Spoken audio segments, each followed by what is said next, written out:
And welcome back, my dear meat aficionados and sausage enthusiasts, to the 133rd glorious episode of our award-winning podcast, Worst World. I'm your hospitable host, Hans-Peter Heidinger, and today we have prepared a spectacle that will make your mouth water. But before we dive in, let me proudly announce that this episode is brought to you by none other than Sebastian's Schnitzel, the schnitzel manufacturer that delights your palate and makes your taste buds dance. Thanks to Sebastian's Schnitzel, the ultimate destination for all schnitzel lovers, our show today is sponsored by... Wait, what? Oh, wrong podcast? I apologize. I'm sorry, guys.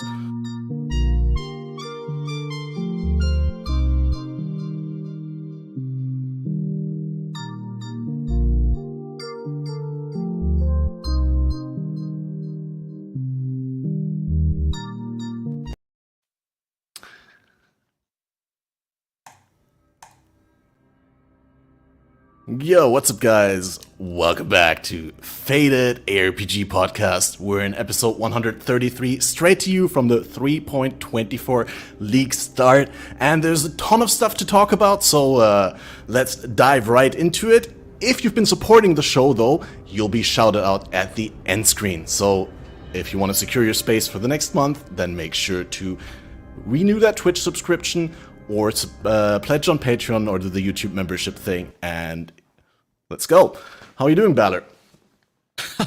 You have no idea how confused I was for it. Then he did not want us that was happening. I was just thoroughly confused. It was a very, very spontaneous thing. I just like, how funny would it be? And then I was like, AI logo, tac, this, that.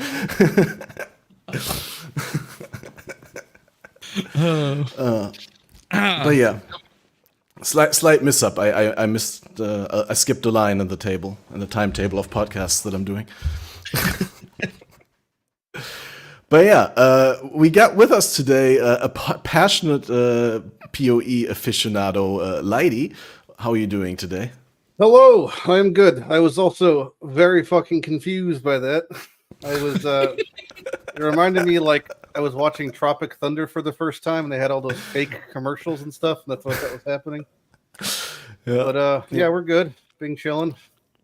And to celebrate the occasion, we also have back here with us BigDucks, who appeared for the first time alongside Lighty in episode 62. That's more than 70 episodes ago. And it's going to be interesting to see how the viewpoints have evolved over time and how they hold up in the current state of the game.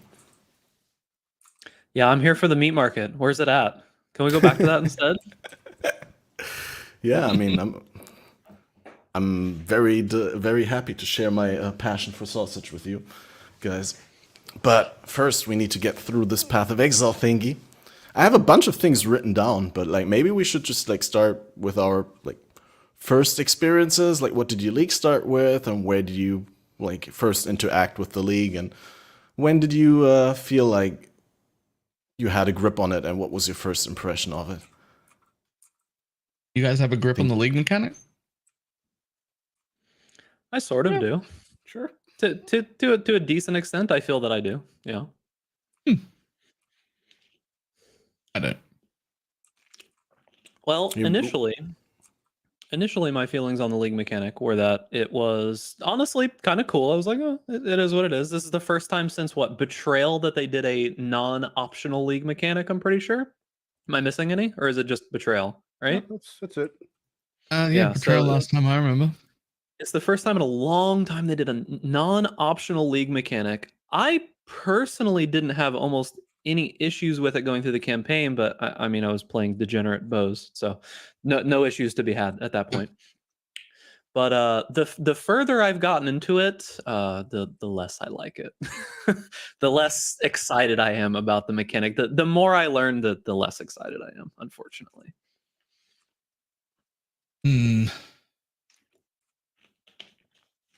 All right, who goes next? Do you want to go, Balor, or should I tell? Or Lighty looks super enthusiastic, so we'll keep that for last. I mean, okay, go for it. I have no. I mean, there's like multiple facets with how the league mechanic operates, and I had absolutely zero issues interacting with it. As far as difficulty, it's not that much more difficult than the base game from my perspective. And reward-wise, the crafting system seems, if we're to rank crafting systems, it is like the bottom of the barrel at the moment, I think. And I think there's some like UI issues and storage issues. But aside from the crafting portion, the map interacting portion, and the Ember portion, I have zero complaints about, zero difficulty complaints, zero loot complaints about that part. So I'm fine, basically. It did sound like you just listed everything. Well, there's three prongs to the league, right? You have the forced map mechanic, you have the embers, then you have the crafting. The crafting part, I think, is very pitiful at the moment. The embers are fine, and then I think the map part is fine. So 2/3 of the league is fine, as from what I've seen so far. I just think the storage is like, I don't know who's in charge of over there as far as when it comes to this league mechanic stuff, but every time they come up with a storage system, there should be someone's job who just says quadruple it. And I know that we'll hit that limit too, but it's like 64. And they already doubled it once is the craziest part. Like it was 64 is already like, 32. It's crazy. I mean, that's what we've been told. A couple of maps and that shit's full. So I don't know who thought that was cool, but it's also every league that we have like league storage stuff. We need literally 10 times at minimum what they give us every single time for like 6 years. It's been like every single league. I think I remember Mark saying something. I vaguely remember him saying something that they like to start it out that way. Like they're perfectly fine with it being way too little at the start, and then they just ramp it up over time, which is a little confusing to me that they're fine with that. But could we not? I mean, how about we just start with 600 instead of 64? We have quad tabs. Why not just make it the size of a quad tab? Yeah. You know, I mean, my hot take is that they should have just been itemized from the get-go. Like, I know they don't like itemizing things immediately, but I know they're trying to do the bestiary thing where you buy the coffin and then you right-click the coffin on it. They should have just dropped from the get-go. It would have fixed so many things. The coffin cost is a chaos, right? I think so, yeah. Yeah, I mean, I've just been leaving them on the ground, almost all of them.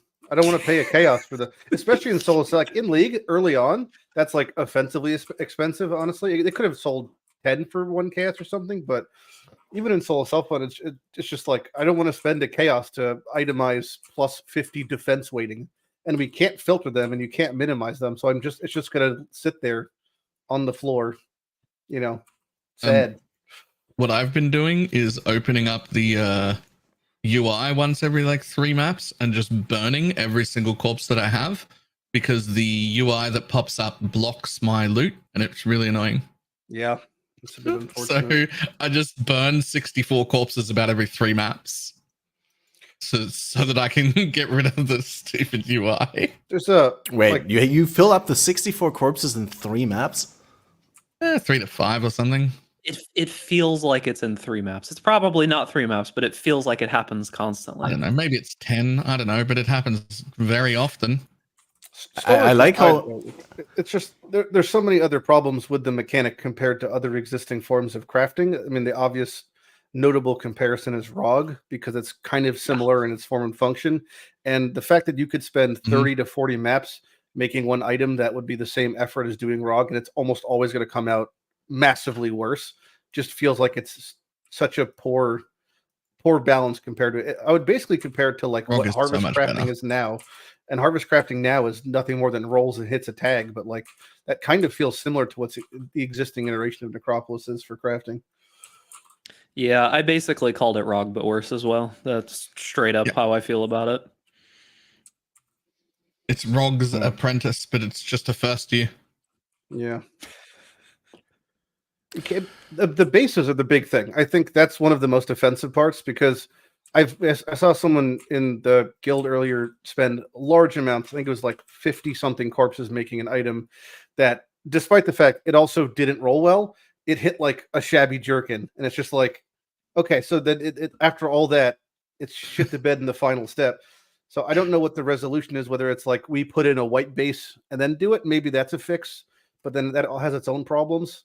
So I think probably what they would end up doing, if I had to guess, is either nothing, which is probably most likely when it comes to the bases, or if they actually wanted to fix it, They could make it so that maybe there is like certain base types that can drop as corpses or something like that, or like a base that allows you to choose it, like a corpse that allows you to choose the base or something. If you can, So yeah, go. if you still want RNG involved, which seems like what they're fucking after for some reason, even though I don't like that, I like determinism, but if you want RNG involved, you could always have it do something along the lines of, hey, these are the roles of bases we picked. You get to pick one of 3 of them. Like And at least, like end of lab kind of how it has the 3 Yeah. different. Yeah. Yeah, that'd like be okay. you put a bunch of luckies in for high tier rolls, and it goes up. Here's the best 3 that we rolled out of the set. We re-rolled 5 times, and these were the highest 3. You get to pick one, and at least then we'd have like a bit more choice involved, and have maybe if there was likely like to get a good base. maybe if there was like a little bit of smart choice to it, like 3 different kinds of bases. Because like I think the big offender is weapons. Because there's so many bad weapon types. Like it's impossible to craft bows, a proper especially. Weapon. That's like if you don't hit one, if you don't hit like spine bow or imperial, it's just a wash out the gate. Yep, completely useless. Yep. Some builds want a citadel bow, but yeah, Sure, bleed bow but, guys what are you gonna do? I mean, yeah, Yeah. hit a grove bow. And But yeah, your point well taken. You want a very specific bow for a specific crafting project. It's not like another base is going to work very well. Yeah. And even then, it just seems a little can't be underdone. synthesized or influenced, the items that are made, right? I haven't seen a As far single. as I know, I haven't seen anything about implicits besides re-rolling them. It'll just perpetually be you could craft it after the fact, I guess, but haven't seen it myself, but people have got a random influence corpse. Random. Which is actually worse than not using an influence. Real cool. Like it's actually worse than not using. If it was a specific influence, I could build the tags around using it. If it's random, I need to know what it is first before I mess with the tags. And then still bad. Yeah, the cherry on top of the entire thing is that even if we ignore everything that we just talked about, right? When you actually take the step of trying to meaningfully interact with it, even if you could interact with it properly, it's easily one of the most convoluted, complicated, just insane amount of time spent and just frustration of clicking things to make one item. And it's almost always clicking bad. is brutal. Just walking around the graveyard is brutal. And the fact that if you like misclicked once, there's no way to exhume a corpse. Your options are destroy or that's it. Well, it's still pretty cool to have that, because when you're placing corpses, there's no cremate button on the list anymore, even though it's the exact same list that is shown to you in your map when you want to cremate corpses when the morgue is full. So it's kind of good that you can bury the corpse and delete it that way, at least, even though it's extra steps. But it gets worse, because if you want to delete a bunch of bad corpses because you're like, all right, I'm going to try. So you want to delete a bunch of bad corpses. So you open up the menu and then you type in 25 to find all the like lowest tier things to burn them. And then you burn one. You have to click it. The thing pops up. You have to click accept. It resets the list and gets rid of your 25. You have to click back in there. You have to re-enter the search filter. Burn it. Clears all the the list. time. Click back in there. Type 25. List back. And so I'm really surprised that you guys said it's wrong but in bad, because for me this is basically really, really similar to Bestiary. This is basically Einhar, right? But it's a backwards development from Einhar, because all the quality of life that we're missing here was actually implemented in Bestiary.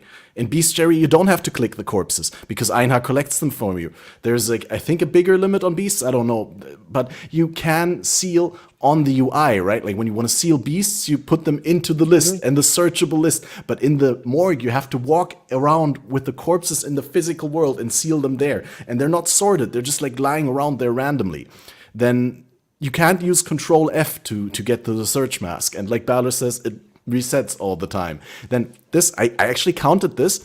When your morgue is full, right? And you click a corpse, the collect button in your map, it takes 8 seconds between the click and the Undertaker being ready to show you the list of corpses that you create. You sit there waiting for 8 seconds until he becomes clickable. And and the failing to plan is punished so hard because you delete your corpses that it's upsetting as well. But it's so I think, surprising to me that all these things, they know these things, right? They've made the mistakes in the past. They've done the correct solutions and the correct designs since. So why now?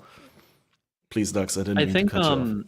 I think that no, it's good. There's like a little tiny bit of lag, but I think the comparison with ROG that you said earlier is because this is an item creation mechanic. It's not an item editing mechanic, and I think that's like the big difference.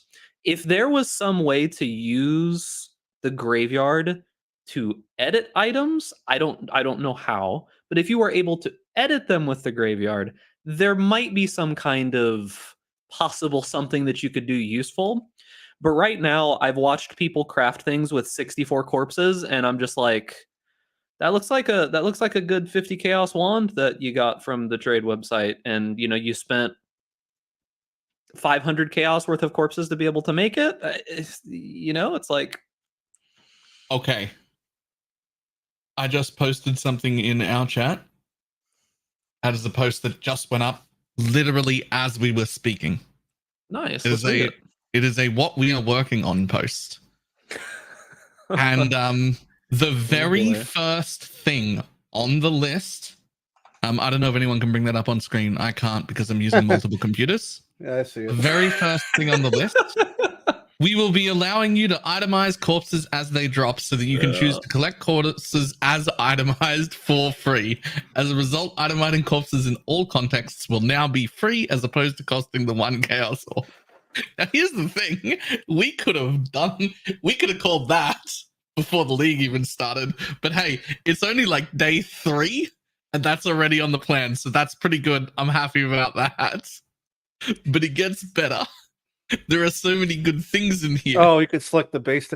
This is the problem. Like as good of a change as all this is, it really begs the question: what the fuck? Because this is all stuff that, like, again, everyone's caught this minute 1, and it's like, how would you not do it? I feel like a little bit. This is one of the situations where we're like actual guinea pigs, and they're just like someone's sitting there just gauging, like, oh, I wonder if we could just fuck with everybody and see what happens for 3 days. Because we're gonna make these changes anyway.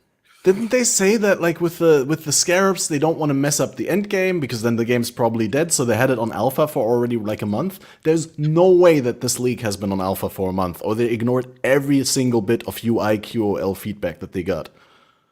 I think I don't know. It's very strange. If I'm going to, like, people are saying give muted. GGG the benefit on stream. I was before. If I'm going to give GGG like the benefit of the doubt here, right? If I'm going to give them full benefit of the doubt, the only thing I can realistically think of is that, yes, they know all of this stuff, but this was like iteration 1 or iteration 2 or 3 or whatever of the mechanic that they did, and they cared much more about Scarabs and everything else, and this is just like on the back burner, and it had to be. It's the only reasonable thing I can think of. And if so, it is what it is. But to be fair, a lot of those Scarabs are really good. I'm real excited about experimenting with a bunch of these Scarabs. Like, that part nailed really well. True. I don't think it's nailed. I think it's because there's a lot of issues with waiting when it comes to Scarabs, but I think there's so many good Scarabs in there. Yeah. When I say nailed, I mean like the idea of getting rid of Sextants and doing all of these interesting Scarabs. A- for me. It's really good. Waiting of Scarabs is something that will hopefully develop over time, and we'll get, better ability to use them. But I'm real happy with the system, right? Everything with the Scarab stuff, again, like, that's to me way more important than, honestly, the league. The league is by far second fiddle to the Scarab Atlas changes. Yeah. But it's kind of the same thing, though, where it's like all these very obvious, like, if we pulled them, like 95% probably unanimous decisions we're all talking about in Necropolis changes that are like, why didn't you just do it in the start? When we look at things like the Scarab weighting breakdown, because we've seen people have done chunks of 40, 50,000, and you look at what's weighted in what way, and people aren't hitting certain Scarabs after handing in 50,000, that to me is a little bit of also like, what is going on? And if that gets patched in like a week or something, fine. But there's just some of those kind of like anomalous decisions that I just don't know what they're rooted in. It's definitely we not don't balanced. know the exact in and out on that. Like, it maybe just some you can't get from the. You can. They're all accessible from Veiled Scarabs. Yeah, Okay, just they're waiting. all extractable from them. You can get all of them because we had like 5 or 6 people that just posted on Reddit that did 20, 30, 40, 50,000 and they were all really, really similar. Like the amounts that they got from them, they were super similar. Like the tier 3 divination card Scarab was like 0 to 10 out of 50,000 is how many they got. So real quick, some more of the interesting things or the things that excite me from this post, because I'm not really much of a crafter to begin with. Some of the mods that I really hated because they were trash. It looks like they're getting quite buffed. We'll be making devoted modifiers more rewarding, notably the ones that grant currency items, because the ones that currently give us a jeweler orb but only on a Tuesday, those are shit. Those are some shit. Speak for yourself. I had a 2% chance to drop an exalt item. I bumped it up by 1 for a 3% and had it on a high density corpse thing. I got 5 exalts out of that map. No, you're thinking about the wrong one. There's one that makes the whole pack drop something, and then there's this modifier that says the strongest pack in a mod. Oh, the conversion ones, has armors have a 50% chance. It drops a jewelry. Yeah, and you're just like, no, that's nothing. That's a 0 thing. Yep. Okay, right. Like, no, what really excites me about this, I don't know whether you've gone that far down into the grave crafting. As you said, you're not that much of a crafter, but they removed tiers from most of the crafts. This is exactly what I wanted, because there was no reason to pick the low tier ones, because you have limited slots. You have only 60 slots to save them, and you have limited slots to gravecraft in. So why would you waste it on like a 200% increased chance or like on a 25 mod tier rating when you need to hit certain thresholds with your limited slots, right? So that's pretty good. Yep. Why don't we just reschedule this podcast for tomorrow? You know? Right? Well, it's just like talking about any of the Necropolis crafting is a totally fucking moot point now, because it's all going to be massively revised. This post is hitting like almost every pain point I've had. Yeah, almost. Almost every pain point I've had is fixed in this post. I want to know what you guys about other stuff. Like, well, I'm curious about one thing you guys think about. So it's like I have very little complaints about this patch. My only complaints are basically all resolved in this one post, right? So everything else is all fantastic for me. I'm curious though. Do you think it's a possibility, right? I'm putting on the tinfoil hat. We're going full crazy mode here. Do you think that they were basically banking, like holding on to this update instead of putting on launch just after the weekend, just to like bump up favor, like somehow make them like seem? No, like a good league launch would have been way better publicity than like reacting quickly to another. Was it a bad league launch? Like metrically? I have no idea. Yes. So the worst that's ever happened.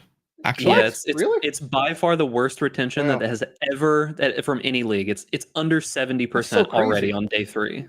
What? Okay, I was not aware of the numbers wise thing. I just know that a lot of people already said that they pieced out. Playing Path of Exile. Look, I don't think I want to hark on about that too much, because that's one of those there's multiple reasons for data. We do have the raw data, and it's undisputable that it's the worst that's ever happened. That's crazy. But there's also a bunch of different reasons for that, not just shit league, right? Like there's also the largest amount of retention that ever happened last league in the final week of the league. Way more than ever in the past. People were playing all the way up to the end of 3 months, which means burnout is a thing, and that's going to have a huge impact. The middle of Easter weekend, which like weekends and holidays are usually good.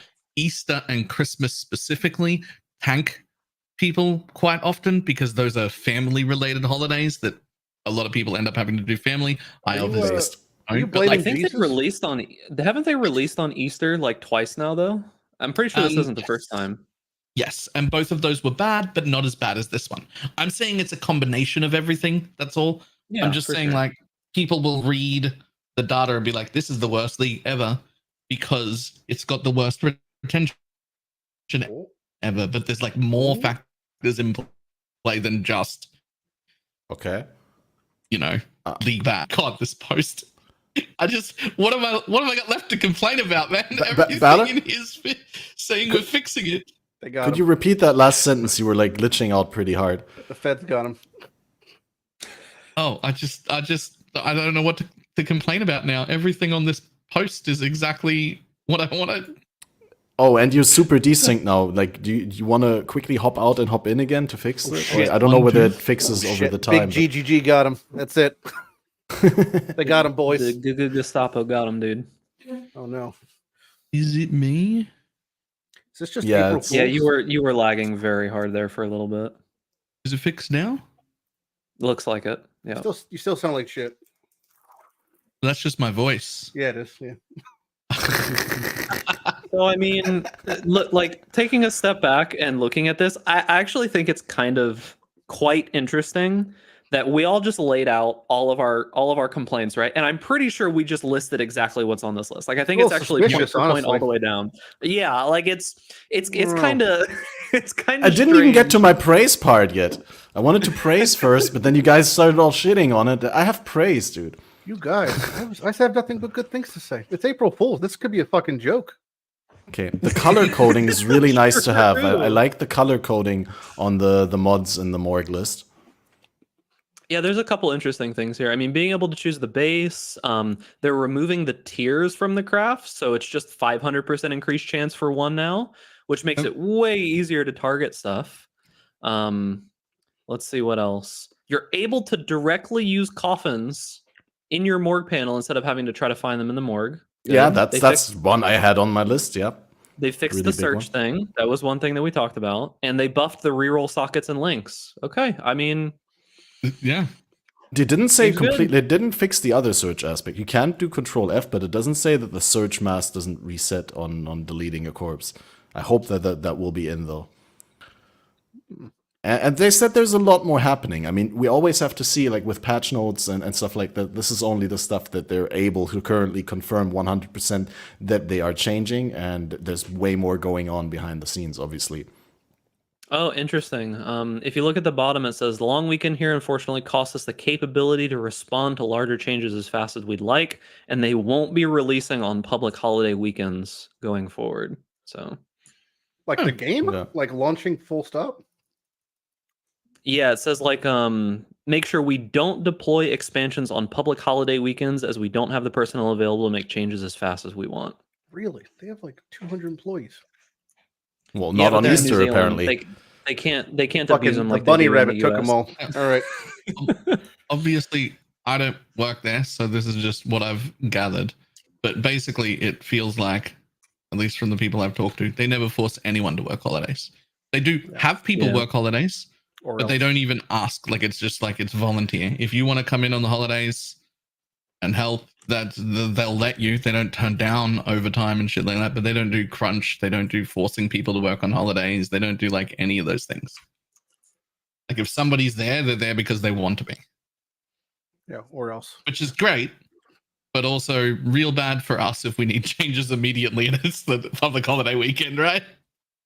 But very good for them, and I approve of it. Like, I don't want that. That's good, right?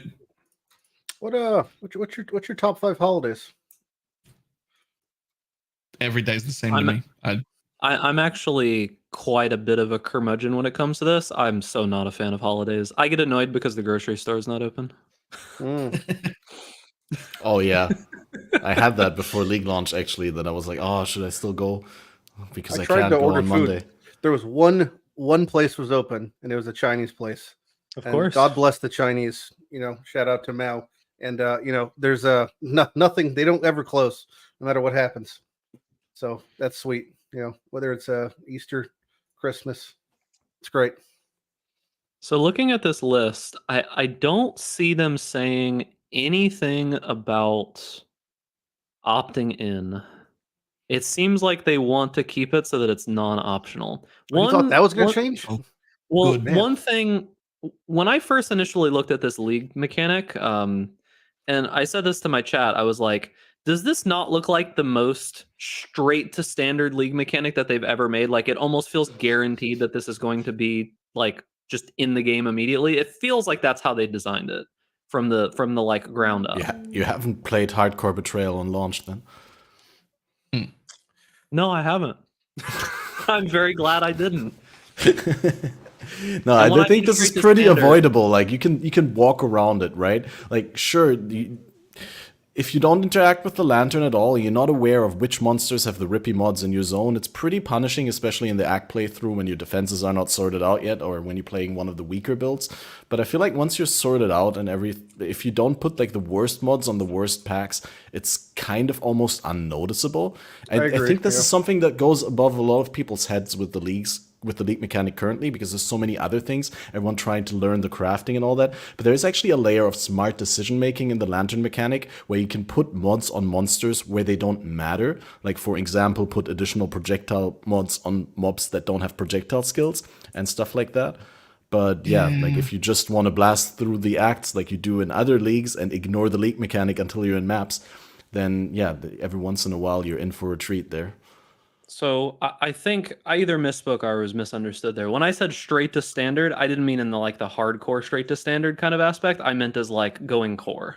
Oh, This- as in this like when the league ends, they could directly, without further Yeah. balancing, make it a core This mechanic. league seems like it is just straight up designed to go straight to core, is what it felt like to me.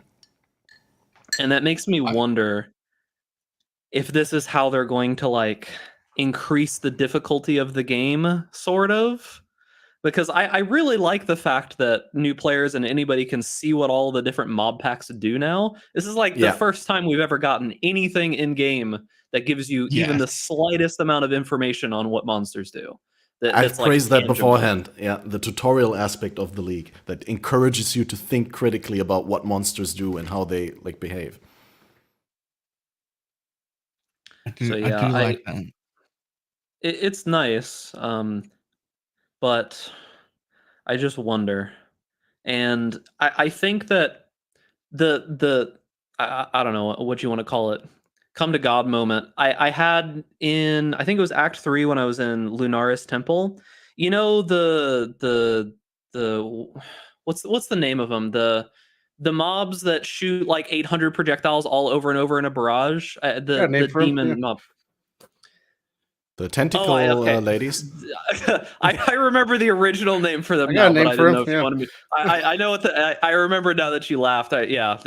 Crucial said it in chat. But anyways, I was not looking at the lantern at all while I was leveling up. Right, I looked at it in the first two zones, and then I completely ignored it from then on. You looked at But when I was in Zone, right? Lunaris, I looked in the Roa zone. I did. Yeah. Yeah. Oh, I was like, I don't want the Roas to have something crazy. But so I went into Lunaris Temple, and you know the modifier that those mobs got? They got mobs with this modifier always stun. Oh, And that's a good and one. And I walked up to the part where you like get to Piety's platform or whatever it is, and I had like 3 health potions or something on me, and I was stunned for legitimately 15 seconds straight. There was just nothing that I could do. There was no surviving. They just chain stunned me until I was dead. So it does seem like like if you don't interact with it, there are some mechanics that will just completely destroy you, is what it feels like. Yeah, I mean, there's a reason that we have stop signs and red lights. You know, we look at them, we learn from them. So unless you're like actually people do. blind, I'm sure you could. Yeah, well, just don't play hardcore solo self-found ruthless. Then you should be fine. You know, you Learn can to drive when read, you're yeah. legally blind. You can. That yeah, was one time. That was and then- that was a terrifying thought, or a terrifying fact that I learned, that you can drive. You can have a license while you're legally blind. But yeah, I mean, again, like if you choose to not interact with the mechanic and ignore how it operates, and then still play the league, especially in a hardcore setting, then you will get exactly what's coming to you, and probably get railed by permastun or multiple projectiles. Or if you're doing what Catmaster said, and then you look at, oh, these monkeys can get multiple proj, therefore it does nothing. It's a dead stat. Then crisis avoided. No problem. Like, so read. Oh, use your until brain. they randomly spawn as a rare mob with the Inferno Bolt mod, and then Sure, but we're also still playing Path of Exile. The game is not designed to help you; it's designed to rail you 24/7. They're not on our side. It's like PSA monsters fight back. Headline. It's like The devs are an antagonist here, not a friend.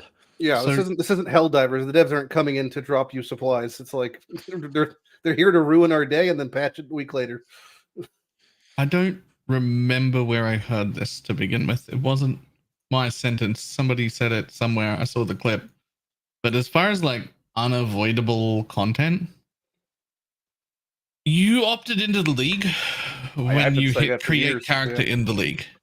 Yeah. You said that, and I quoted that on the last podcast, and Bella Yep. was not a fan of me quoting that. Yep. No, I like it now. I've been saying it for I 12 like years. it now. Where Like it's you chose made to that be decision. here.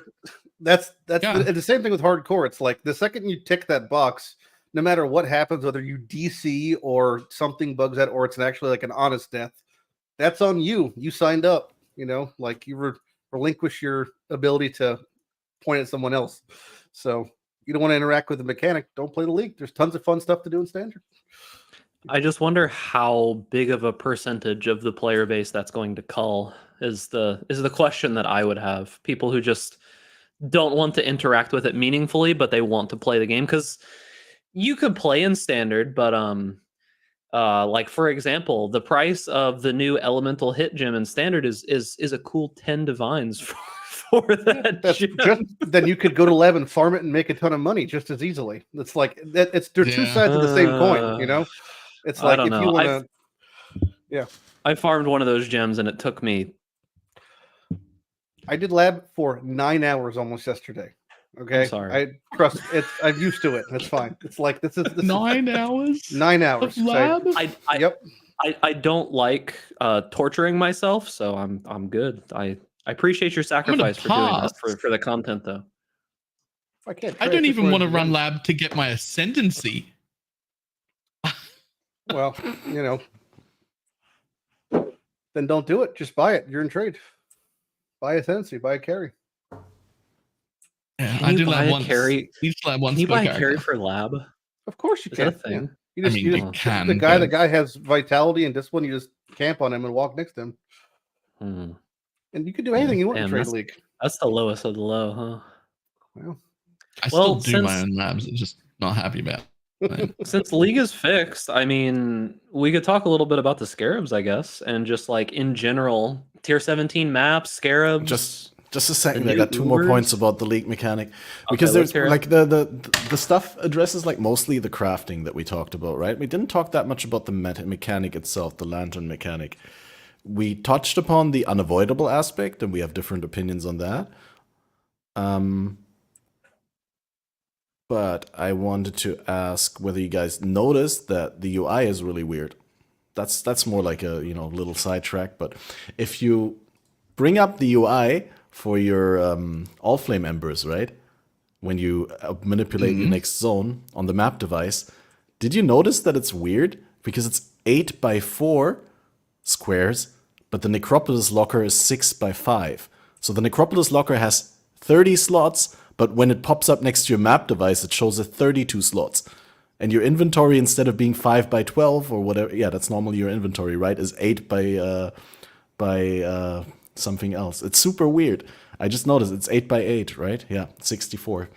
I don't think I've ever had enough all flame embers to be able to notice that. I just kind of toss most of the useless ones on maps constantly.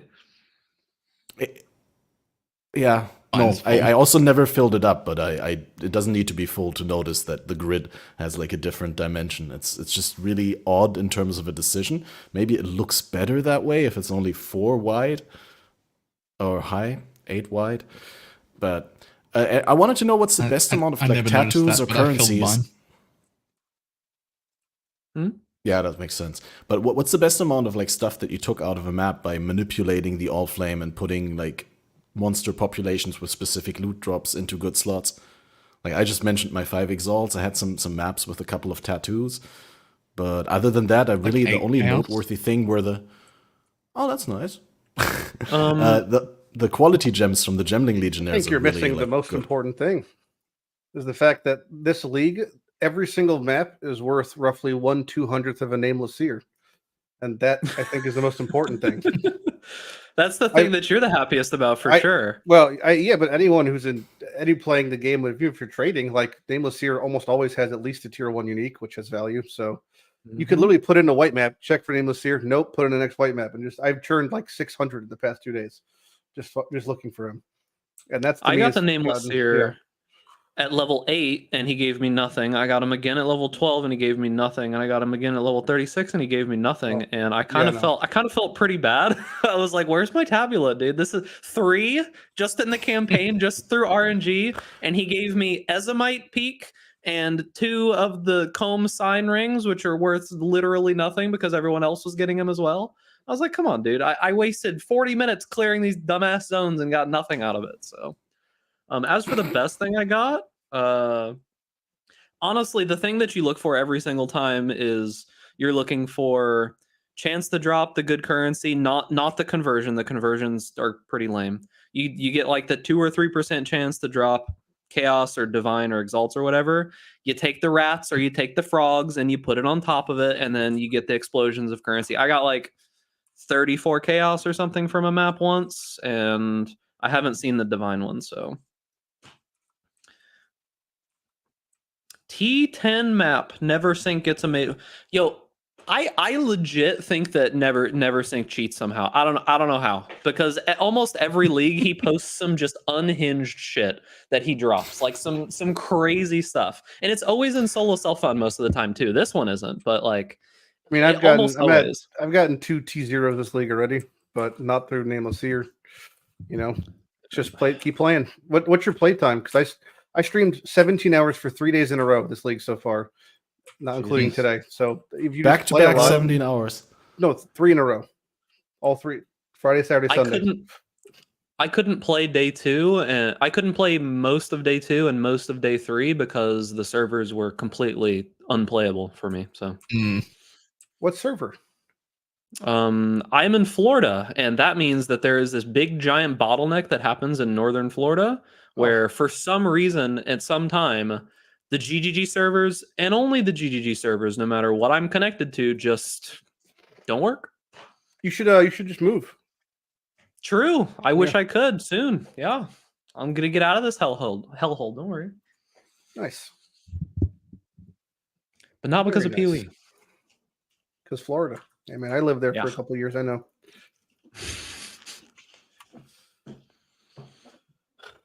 Were those your 2 points for the league? We talk about the good stuff now. I got that. Yeah, you can talk about the good stuff. Go for it. Certain like scarabs. I have a question with scarabs. Why can you increase the chance for certain scarabs on the tree and others not?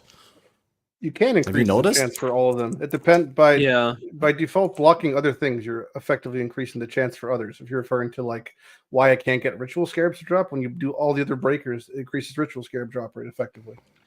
Yeah, a lot of people didn't notice that the disabling mechanics also disables those scarabs from dropping. I think a lot of people missed that. Like we discussed earlier, period players and reading are not normally a pair, so not surprised. That's fair to point out. I haven't picked a block yet, but so I haven't hovered over them and read them. But yeah, that is cool to know that you can't get those. So if you exclude like a whole bunch of mechanics, then you're way more likely to get scarabs of that one mechanic that you didn't exclude. Yep. Okay. Yeah, so because that was brought as a complaint to me that someone wanted to make a breach atlas tree and was like, well, I can't facilitate getting more breach scarabs, but that is a way, indirectly then. That's fair.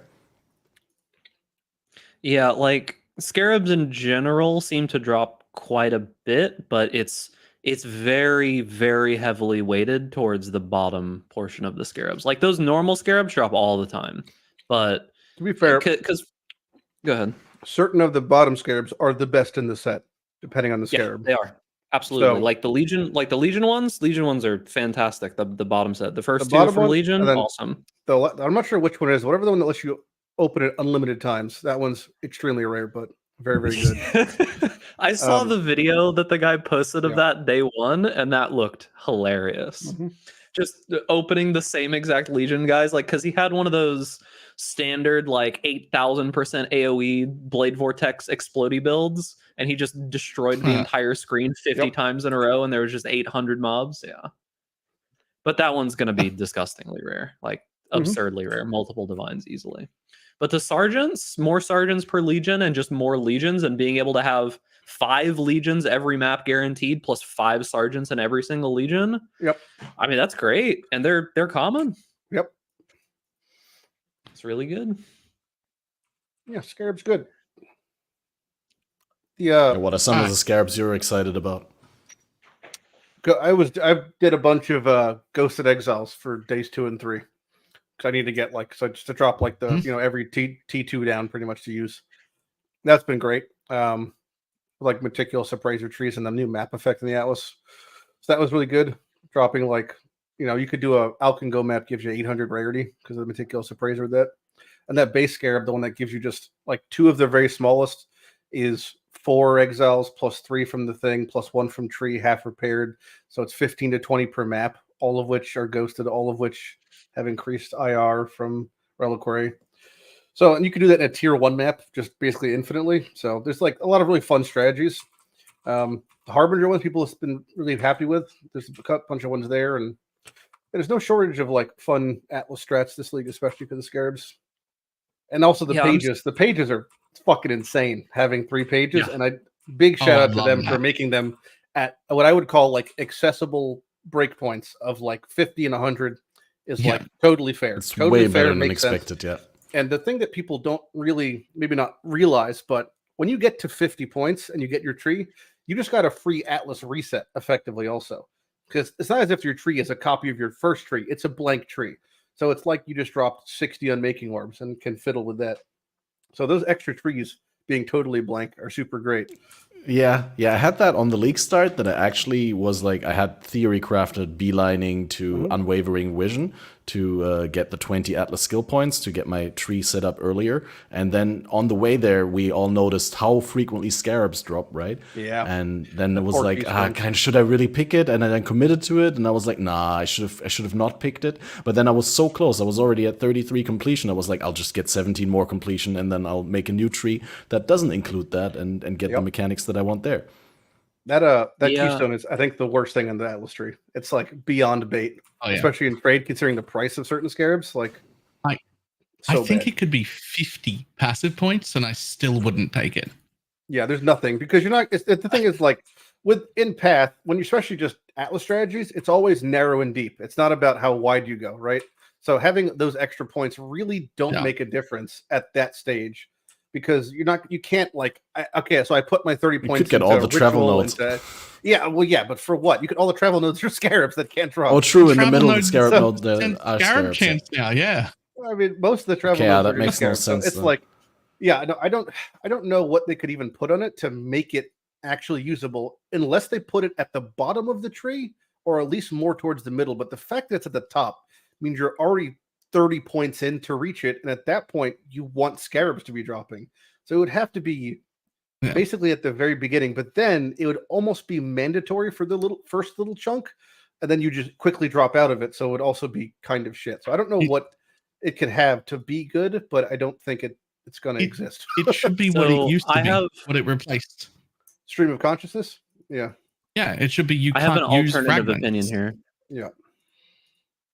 So I actually think that the node is good in one very particular circumstance and only one particular circumstance. And that is immediately at the start of the league if you are rushing through the Atlas. The moment that you get 50 points and you can go to the second one, it's not worth it anymore. But for the tree that I set up for getting the Keurig missions and getting Nico in particular, because I wanted Pact with Energy, for that tree, you're not spending 30 points of nothing to get it. You're spending 5 or 6 points of travel because you're already going in that direction anyways. So if you go up that direction, you get the points that you want. You get like the Nico chance, and you get like shrines and all those other things to just make a easy just leveling boost through the Atlas tree when you're like leveling up a character. You only miss a couple of points, and early on when you're leveling, I think a lot of people massively oversold how many Scarabs drop in early maps. Like, it's 2 or 3 a map, maybe at most.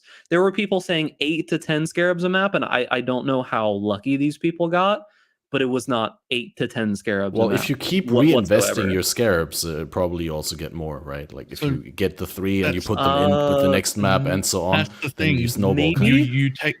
You drop the common Scarabs, and you throw them in your map device. You don't put them away. I did that, and it doesn't give you 8 to 10 Scarabs every single map, or even worthwhile Scarabs. Because like early on, you can't choose what Scarabs you get, so you just get random ones, right? Yeah. So I Yeah, toss you just I get toss random them in. stuff. I toss them in the map device, and I don't know. I get like, what are some scarabs that I found? Like, area contains Nico. I'm already doing Nico. Rogue Exiles. Don't really care about Rogue Exiles early, or Einhar, or Abysses, or most of this stuff when I'm just trying to finish the Atlas, right? Like I'm just trying to get 115 out of 115, and that's all that I care about early. To do that, I think it's fine to go for some extra points early on and just omit the scarabs, right? That's my opinion on it, but Well, I care a lot more about getting the Atlas done early. So on a second character, it might be good, right? Like if you wanted to do something and you already have scarabs, because Unwavering Vision only says scarabs cannot be found. It doesn't say that scarabs have no effect on your maps, right? You can use it with scarabs. It's just you can't generate scarabs with it. So there might be something there that you can do, but well, yeah, that's what I was saying. Is like you can just have a tree for leveling up new characters. Like my initial tree for leveling up new characters that I've got is just strong boxes, shrines, Nico nodes, map drop chance, and Atlas reports and like Kira commissions, right? I just have all of those nodes. That's all that I took. I have the nodes that add a bunch of mobs around shrines, add a bunch of mobs around strong boxes, the Nico price of progress node that spawns shrines and spawns strong boxes every single time that you hit a Voltaxic vein, which then get doubled I'm and dumb. double effectiveness and all that kind of extra stuff. So you get all of that stuff all together, and you just zoom straight up through levels so super easily without really doing anything. I need to correct myself. I had a brain fart moment and, like, for some reason omitted the line, maps cannot be modified by fragments. I knew it because I've had the same thinking mistake like 3 days ago. I just forgot to save that. So, yeah, Unwavering Vision, not with scarabs. I completely talked shit. But yeah, like I said, you don't use it for very long, but I've got 3 Atlas trees already, and my second Atlas tree is my full Legion Atlas tree with scarabs and all that kind of good stuff. It's fine. But I mean, it's like an hour into mapping that you drop it. Like why not? Why would I not want to have Nico every single map for the first hour so I can be super overpowered and have 135 damage and 45% movement speed? Like why would I not want that? And Unwavering Vision lets me have it for that first hour. Seems good to me. Yeah. I mean, I'd have to try both, like progressing with it and progressing without it. I've progressed with it, and I thought it was okay, but like in retrospective, probably just a wasted Atlas tree. Could have directly gone for a different tree, and I don't know. I heavily miss Wandering Path, if I'm going to be honest with you. After all of the testing and the stuff that I've done when I do like league starters and stuff, I really miss being able to consistently get 2 stones in like 7 hours. I super miss that because it was just without competition. It was boring. Like if it's mandatory, if it's so much better than anything else that you could be doing for the progression. I way prefer early progression on this tree because now I've got packed with energy on every node and multiple shrines in every map. And Nico dropping extra shrines on top of it. The amount of borrowed power you get on day one for so few points, just to have shrines impact with energy in every single map, makes like any build a demon. Like I agree. I like it a lot, but it's definitely slower if you're trying to get to red tiers as fast as possible, regardless of you being faster or whatever.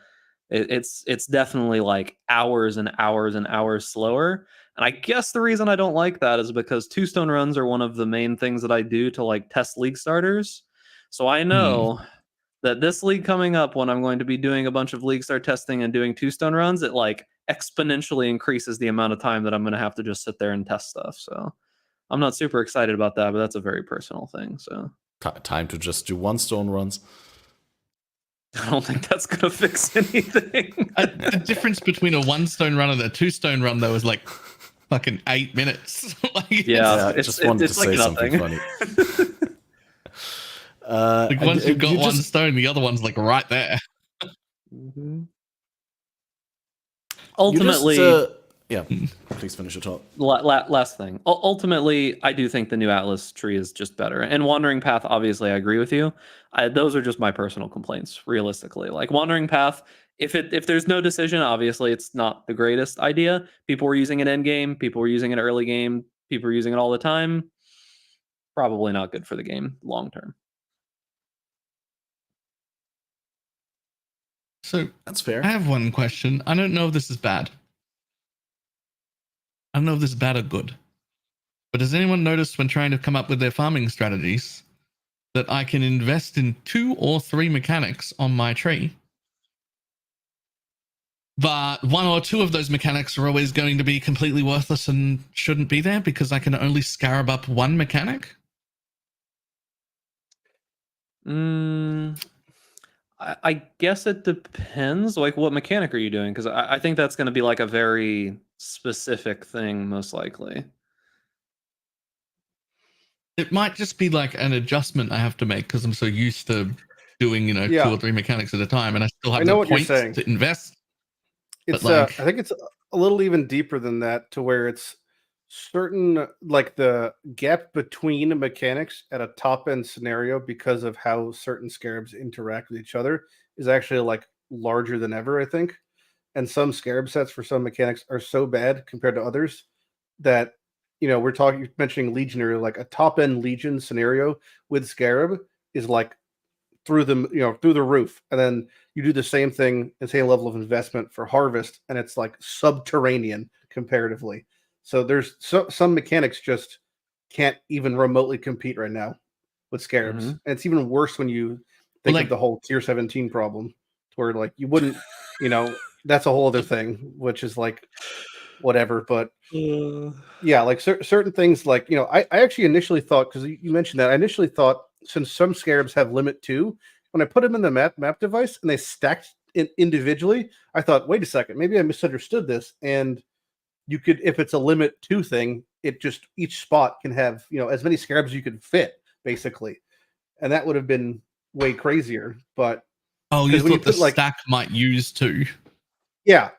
Because of the way, when you put them in the map device, it defaults to that, right? So if I put in 4 energy scarabs, it would be cool. And I don't know if it'd be like insane. It would just be worse. It would more exacerbate what we're discussing here, which is like, that would be even crazier for certain things, and other things would be dead. Because again, like certain things like harvest, the bread and butter scarab is spawned to harvest when you already have 100% harvest spawn chance, and you can't have 2 harvests. So what is even the point? Like things like that. I definitely think there's like a pass that needs to be done on a lot of these, because a lot of those base scarabs are pretty rough. Yeah. I mean, the only reasonable thing that I could think of is that they're intending that you don't take those like chance points, but they're spread evenly throughout all of the stuff anyways. So you kind of feel like you have to take them. I think the strategies that'll probably end up cropping up is going to be, you invest heavily in the one mechanic that is obviously the best for whatever you're wanting to do. And then your like secondary or tertiary mechanics are ones that are kind of like like scarabs aren't needed for them, like masters, meaning that you don't really put too many on there, most likely, if you don't want them. Like Nico, for example, you don't need any scarabs for Nico. You use them to just go fast and have power, and that's it, right? That's all you want them for. And then like delirium mirrors, if you're doing short deliriums in whatever maps that you're doing, none of the scarabs are super impactful there. Like they're okay, but they're not insanely impactful. Like its area contains a mirror of delirium, which you can get, and reward meter fills faster, which for short delirium isn't a huge deal. So I think that'll probably be what a lot of people end up doing, if I had to guess. I haven't had an issue filling the tree though. Like I haven't been doing split mechanics for anything, because I didn't. First off, every single tree I have has almost every single scarab node, and like that's like 40 points right there, because they just seem so crazy, and I want to always be dropping them. That I'm always defaulting to that. Almost every single tree is blocking every other mechanic I'm doing, so there's another chunk of points. Half the time, I get every point of map explicit percentage scaling, because that's also insane.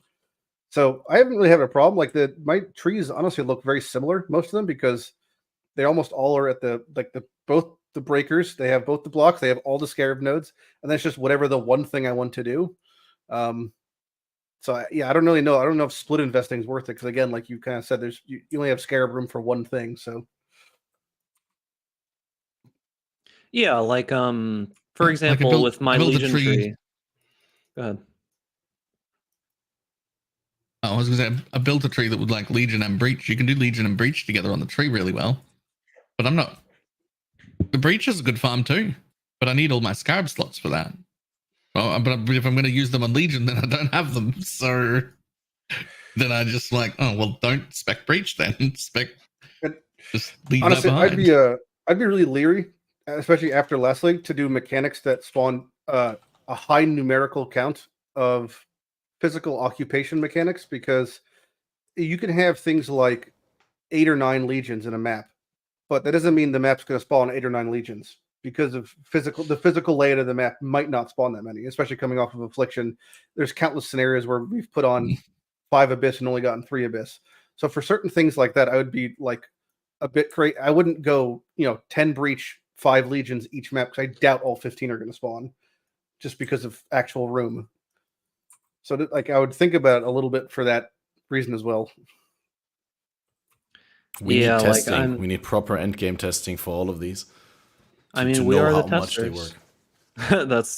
That's what it comes down to, essentially. Oh yeah. I mean, like, we as the players need to have proper testing before we can ultimately conclude which ones are worth it, which ones are not, and like what are good strats, what are bad strats. It's a little bit early to tell, I think. It's all worth it, Catmaster. It's all worth it. I honestly don't mind the idea that you can heavily invest into one thing. I do feel a lot of the time that PoE, especially like the base game, can get pretty bloated sometimes. Like, there's just so many things for you to do at one time, and packing so many things into your map. Like, I don't know. I think maybe not for very experienced players who have been playing this game for what, 10 fucking years now or something like that. Like, sure, we're used to it. We're used to the just information overload being forced into our brains. But for like the general populace, I'm pretty sure they're probably not upset that they can be like, oh, Legion sounds like a good mechanic. Let me just do Legion. And that being perfectly fine, get the Scarab nodes, get the Legion nodes, use the Legion Scarabs, and you're happy, right? Just don't worry about anything else, and it can be viable, right? I think that that's fine.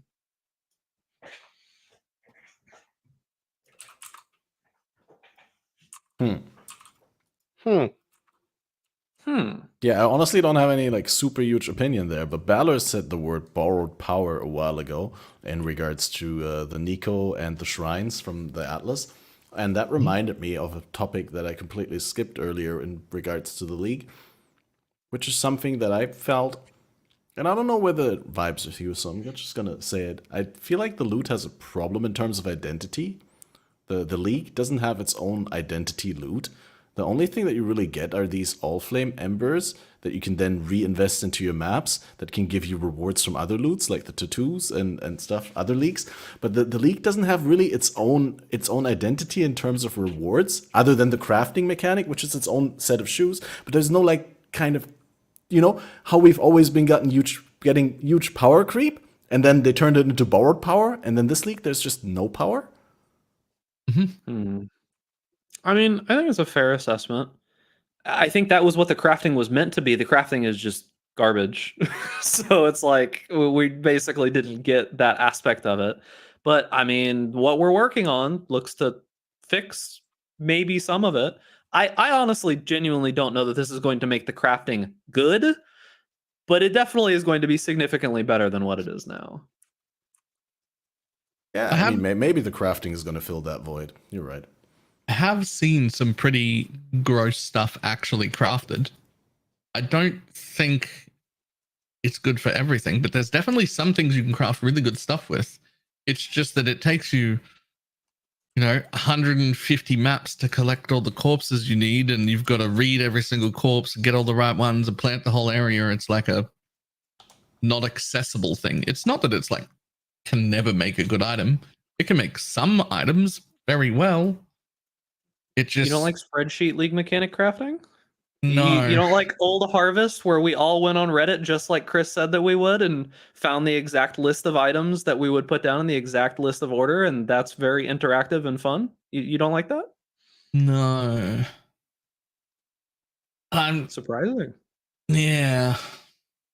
Yeah, I mean, I hate to be negative about it, but it kind of just goes back to that whole like the how can you not see that this is a problem? Like it's just such a blatant, obvious, like, wow, my first opinion of this is that it's horrible, and here's how you could fix it, and then that's how they fix it 2 days later. So it's like, it has to be a dev issue. Like it has to be they don't have time to get this done. Because I know the people at GGG are intelligent and good at their jobs, and they know what they're doing. It's obvious that that's the case. Whenever you see anybody from GGG talk, they obviously know what they're doing. Mark is insanely impressive, and I'm so happy that he's like the front man now. It's so nice seeing Mark up front.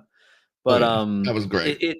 It has to be IRL problems, right? Like it just has to be. I can't think of anything else. Yeah, so to add to Balor's point, like, yeah, there's definitely been good items made with the league mechanic. This is a Val Regalia that was posted on the Reddit a couple hours ago by Ziggy D, that he made with the grave crafting mechanic. And that's obviously one of the more lucky outcomes. This I read somewhere, I think in the comments, he said it totals around 690 ES. Yeah.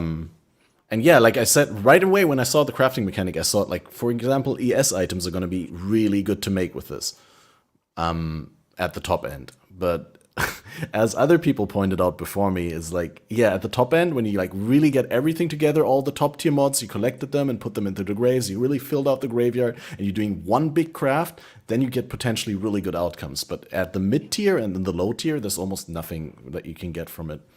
So that would be cool if there was like a little bit more juice in the mid tier. But yeah, my larger point with the borrowed power was just there's no such thing as charms or relics or like anything that, you know, like the Wildwood Ascendancies last league, where the league just hands you something that you have for this league that will likely not go core, but that makes this league super interesting and engaging to play. See, I feel the opposite, because when I look at that chess piece, I'm like, wow, that's really kind of a mediocre chess piece. I was going to say that too earlier. It's just like ES and nothing else. It like makes me think that it's just such a worthless chess piece. Like, what am I ever going to use that for? Like, I could use the prefixes and then maybe like redo the suffixes with something, but if that's the top end scenario, that's a low ceiling. I don't know if I'm just like heavy crafting trade brained or something, but I just see that chess piece and I'm like, man, that's a good chess piece 6 years ago. You might have missed that it has no attribute requirements, so you could just use this on like, a character. You're already using it on an in character, so that's irrelevant. That's a dead stat. It'll be fine. That's a great week one item, and it was made week one. But if this is the upper echelon of what was possible, again, none of this conversation fucking matters because it all just got changed retroactively, effectively an hour ago.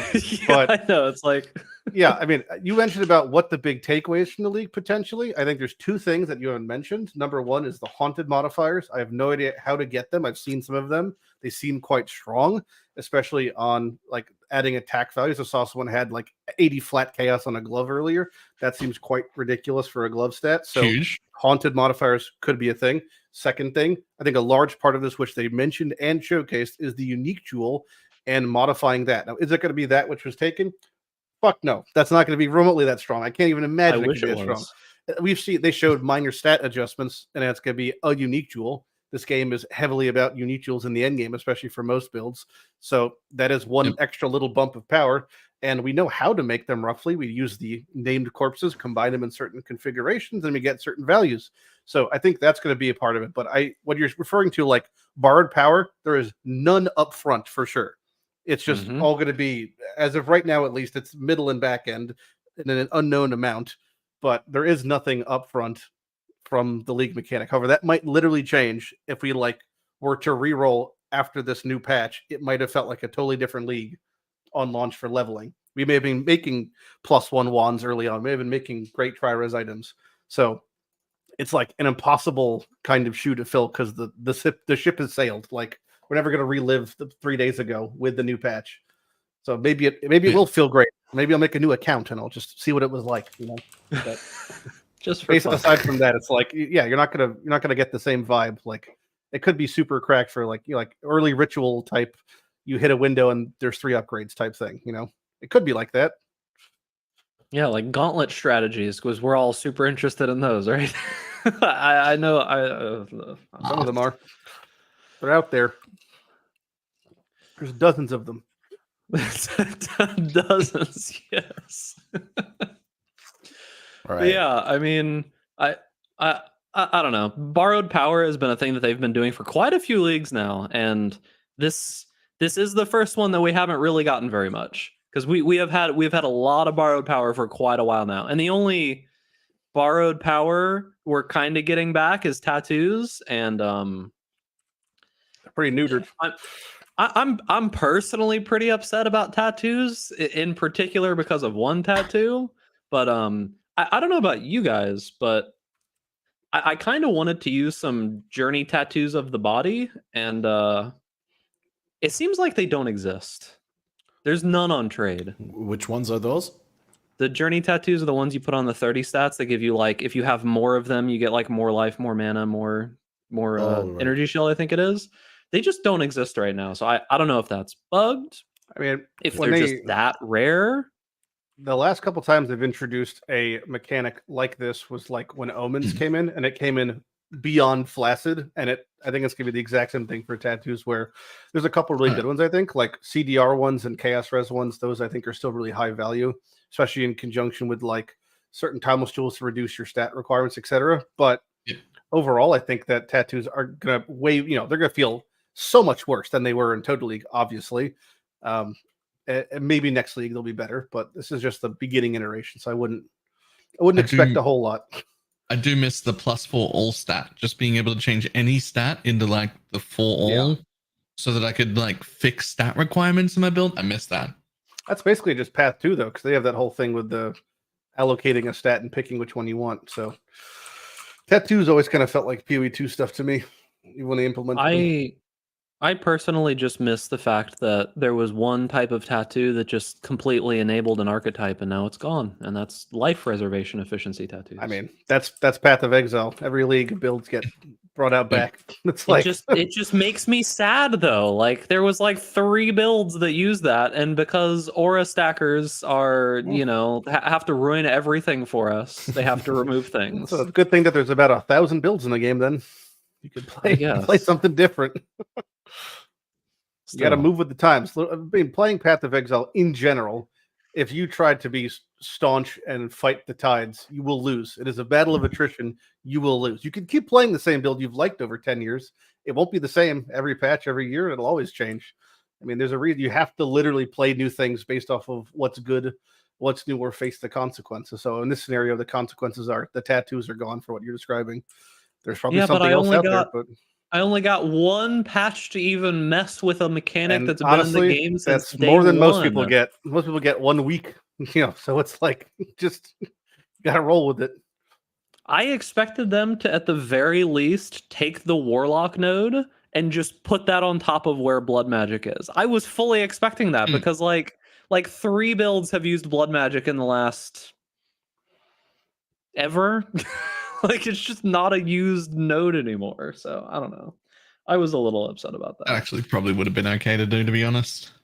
Yeah, I mean, it's not like anybody even cared about the Warlock node. Like what Rue you should made hold one out build hope anyway, because anytime Maybe. they add stuff like that, it's usually with a league break. Yeah, Right? maybe. Well, hopefully, we'll see. In the interim, there's no shortage of builds to play. We're off the back end of the trans leagues, the trans gems being added to all the the league of all those gems. There's new ones this league. It's like 120 gems they added. So there's 120 builds out there, and then some. Yep. All of which are good. There are you can make pretty much anything work, bar like conversion trap. So you're good to go. And they of course had to neuter my favorite one, of course. But Penance Brand of Well, Dissipation survived because that was necessary. Survive. It lost 60% damage, but it's still fine. Serviceable. Yeah, it still works, but Kinetic Bolt of Fragmentation lost over 80% of its damage and isn't even an ability anymore. That still works. People are in the 90s on that build right now. It still works fine, even after all the damage loss. Kinetic Bolt of Fragmentation? No, that ability is mostly dead. Well, let's check right now. It's a good thing PoE Ninja exists. You can play it, but why would you? Well, there are about, what is that, 10, 15 people above 90 playing it right now. So it's definitely viable. I don't know if I'd call above 90 viable. I mean, you could play it, sure, but these Yeah, days, why would you? It's a video game to have fun. They like it the same way that you might still play the same build despite your tattoos being gone. Even if it gets nerfed, you can still enjoy yourself. I can't play that build though because it functioned because of the tattoos and now they're gone. So no, I can't play that build. Well, I'm sure there's something else out there. It's always something else. Always, Guys. In the spirit of helping them to improve the quality of life, I know that the entire Mark interview was very much in the tone of we're ready to reevaluate old decisions, old stuff that we're holding on to, yeah. And if there's some things, I have 2 notes that I want to suggest, and one of them is hear me out. Would it be technically possible to allow, in some sort of way, either via currency or rare occurrence, something sort of things, to have a vendor spawn in your maps? That you would be able to sell like a whole bunch of 6 sockets of stuff that you want to vendor to, you could sell that to him, and then he would disappear after the inventory. Otherwise, of course, there'd be the exploit that you bring everything in the map to that vendor. But this old design decision of we have 6 portals into a map, and the maximum loot that you can bring out is 6 full inventories. But no one is ever using multiple portals to bring out loot. Certainly not the 6. Maybe sometimes you pour it out because you have a full inventory and there's something else you want to pick up. That's the rare exception. But you're never ever getting to that limit. So like having like a special portal scroll that's super rare, or like a, random like NPC event that allows you to vendor something, would that be a problem in the game? I mean, I'm not saying it's a needed addition, but they always like to do various things, like stuff that can happen that adds variance to your maps. The answer is no, I guess. Yeah, didn't they say that that's like heavily against what they want? Because the idea is that they wouldn't even give us a backpack. Like they already got rid of the rucksack at this point. So I mean, the ability to do even more than that, I don't think that'll ever happen. That goes like against like PoE like step 1 essentially. Yeah. Also, I don't think you want it, at least from a trade player look. Like, you should have a stricter loot filter. You just shouldn't be filling up your inventory. If I had infinite I'm in a portals, private league. I need those jewelers. One portal per map. I don't think it's a problem. I think your idea is fine. It's just I don't think they're gonna do it, but I think I don't think it wouldn't break anything. I mean, yeah, it's just a thought that I had. Just you could do so much to this game, and it wouldn't break it. They're not for nothing, but they're just like beyond light-handed when it comes to changes. They could do drastic things, and it would equal itself out. It always does. Everything that people complain about almost always equal themselves out. Even in the grossness, the gluttony of Affliction League, the economy equaled itself out effectively when it come to like what was valued where. So yeah, it literally like good. Every time they say, "Oh, we don't want to do this because it's going to impact whatever," like that should be, in my opinion, the last thing on their mind is how anything's going to ever impact the economy, because it is a living, breathing thing that will just react to what happens. So, no, I don't think your problem's a problem at all. I think it's a perfectly acceptable idea. I just don't think they're going to do it. Isn't that the opposite of what Chris has always said? Didn't he say that the economy is the -- most important thing, and like the sanctity of it is the most important thing? I mean, did you see what just happened to last epoch? To answer the first question, I don't think Chris is even fucking involved anymore. And the second question, no, I didn't. There was a server, I think there was like a client-side issue in last epoch where someone figured out how to just get maximum gold at any time, and it just inflated the economy to the point where every single item on the trade thing was maximum number, and then they patched it, so now just the entire market is just completely destroyed, and anybody who didn't get on it is essentially just— Are you describing a bug play the game or an exploit? Yeah, it was an exploit that happened where that thing happened. That's not what we're talking about, because that's just a bug. Yeah. But it's talking about like the sanctity of the economy. You said it can adjust to anything, but I mean, if something drastic happens, like I mean bugs happen in PoE all the time. We just don't hear about them as much. Right, but if Path had a bug as catastrophic as that, it would also cause as catastrophic as an issue. But we're discussing any sort of thoughtful implementation or even idea or balance pass, not what would happen if hypothetically a bug occurred that ruined the game, because that could apply to anything anywhere. It's a very big difference between I've changed the economy in this way because this is happening now, and these individual people have a literal infinite amount of mirrors and divines just that they can pull out of better the statue example, like point, right? Yeah. So, for example, if they made maps not tradable, right, that's like a drastic change, and they wouldn't.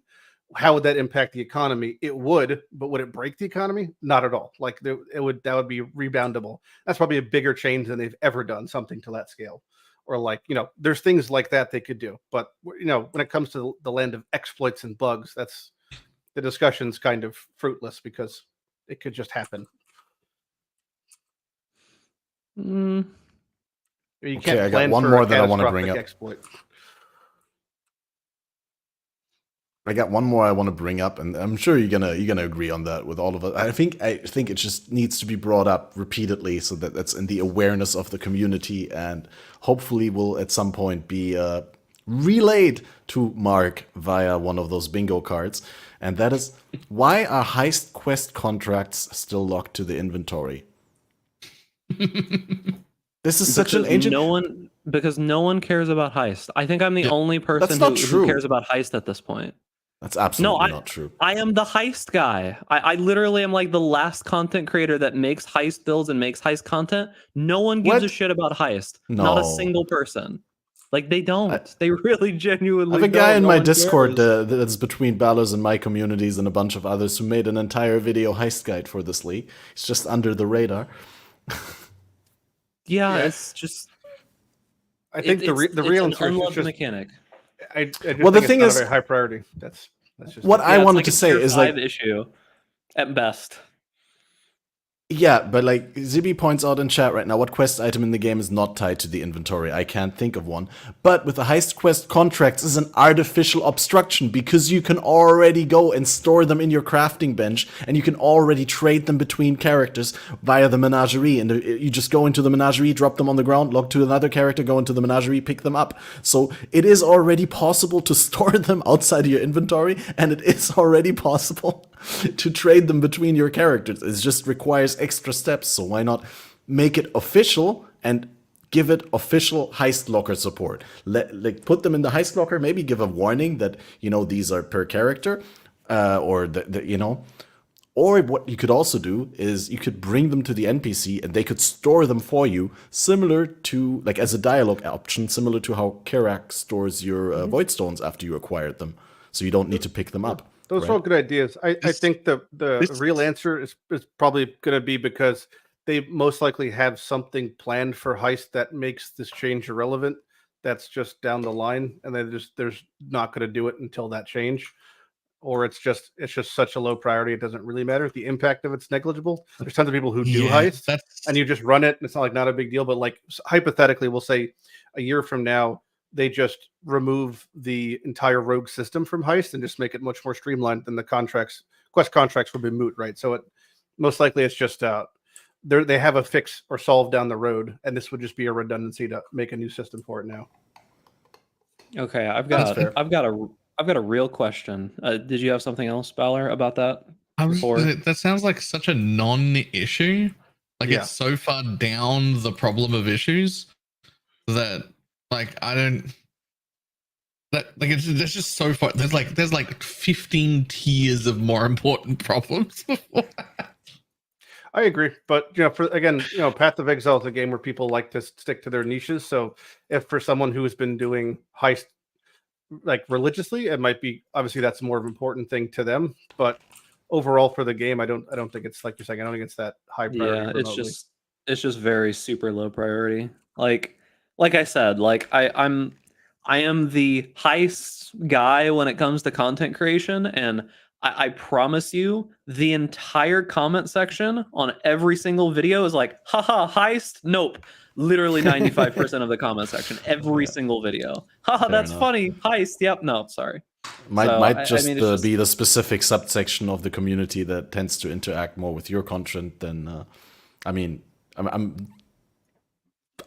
not sure how representative of is that subsection of the community as a whole. Bit of But I a do bubble, agree with you yeah. guys. It's not a high priority problem. It's just something that to me stands out because in group found I had to engage with Heist this league again, and after not having engaged with it for a while, it just directly sticks out like a sore thumb, and it's like it makes sense for me, right, to bring that up.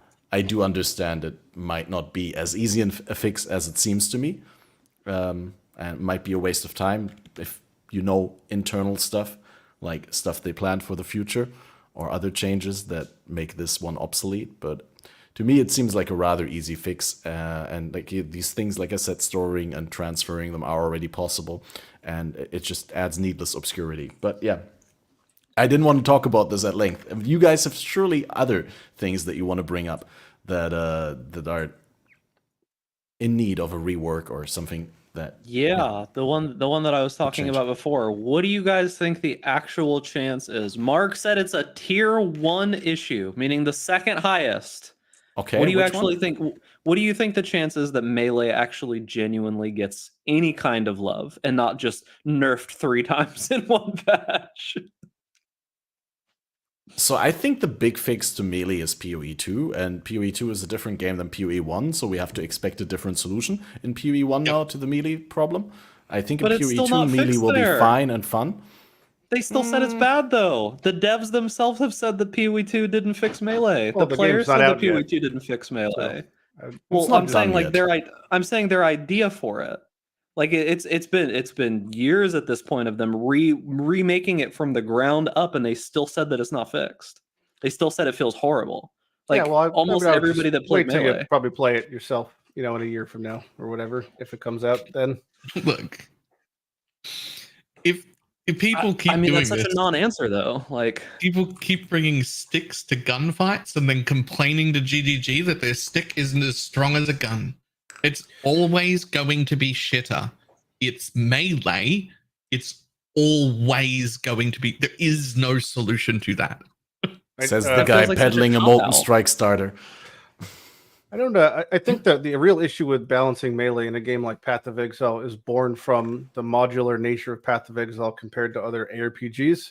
They tried to resolve it initially by adding things like Fortify, because you have in other ARPGs, Melee strict classes will have innately like 30% less damage taken because it's implied that they're always in melee distance, therefore they're at a disadvantage.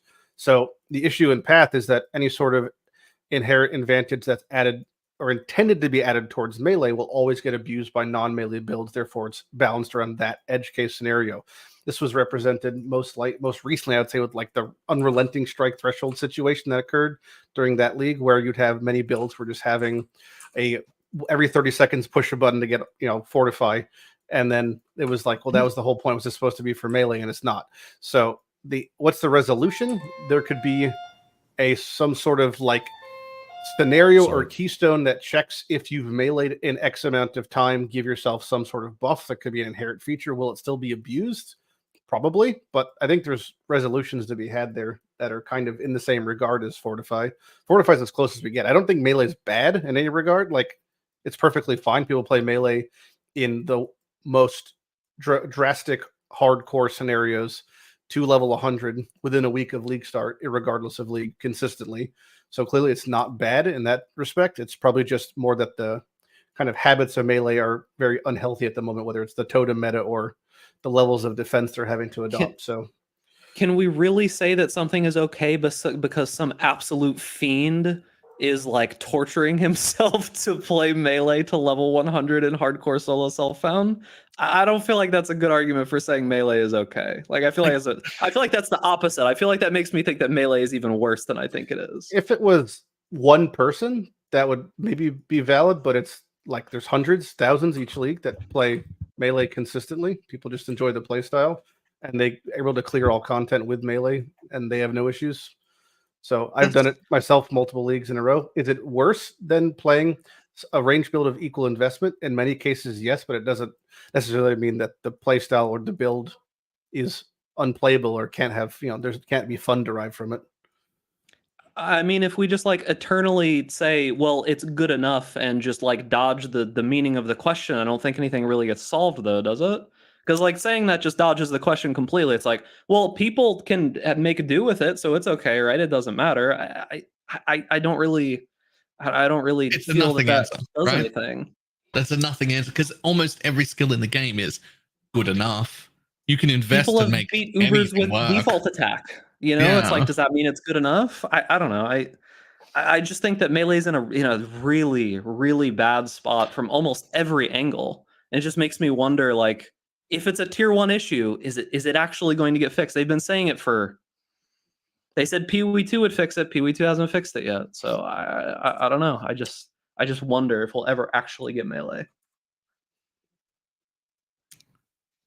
The totems thing is the only thing that I can think of to make it better, really, is getting rid of the need for totems. Because, like, there are games in which melee can keep up with ranged and casters. Games like Diablo can be balanced around that because you get a melee class. Other game genres like Dota and League of Legends can be balanced around that, where you can have melee classes that are good because this character is melee. And so I can balance it around melee. But when you have something like PoE where anything can be anything, then everything has to be balanced around everything. And it just comes down to bringing a stick to a gunfight. There's no world where you make them good enough. There just isn't. I think it depends on your definition of good enough. Again, like, so if it's an issue of survivability, then it's definitely going to be an innate disadvantage because you're in melee range.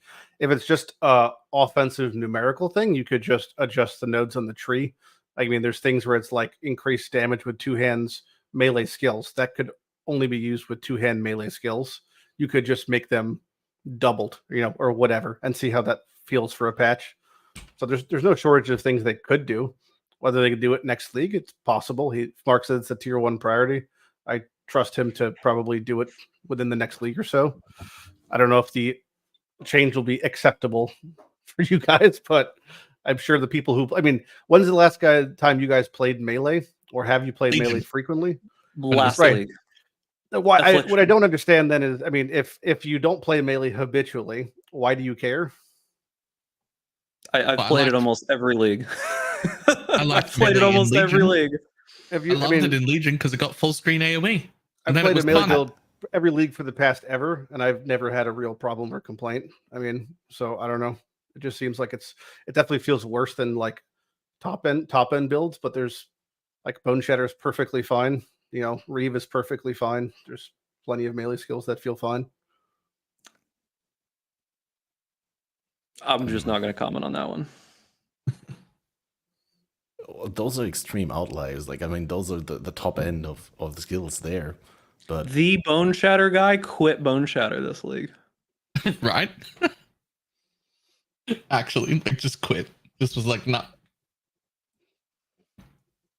So I mean, it basically what I'm trying to say is just that as someone who consistently plays melee, and like last league, I played a melee strike build. Molten Strike of the Zenith is what I played last league, and I managed to get the build to do something great for 20 times the cost of most other builds, and it could only do maybe 1/10 of the content that those builds were able to do, right? And that's okay. Sure, I was able to do a decent amount of stuff, but it's just like, we've been hearing melee will be fixed for just so long, and it is just slightly frustrating that, and not even saying that they're not doing it because they don't want to, but it feels like there just doesn't seem to be an answer to how do you fix melee in a game like this. I don't know how you do it.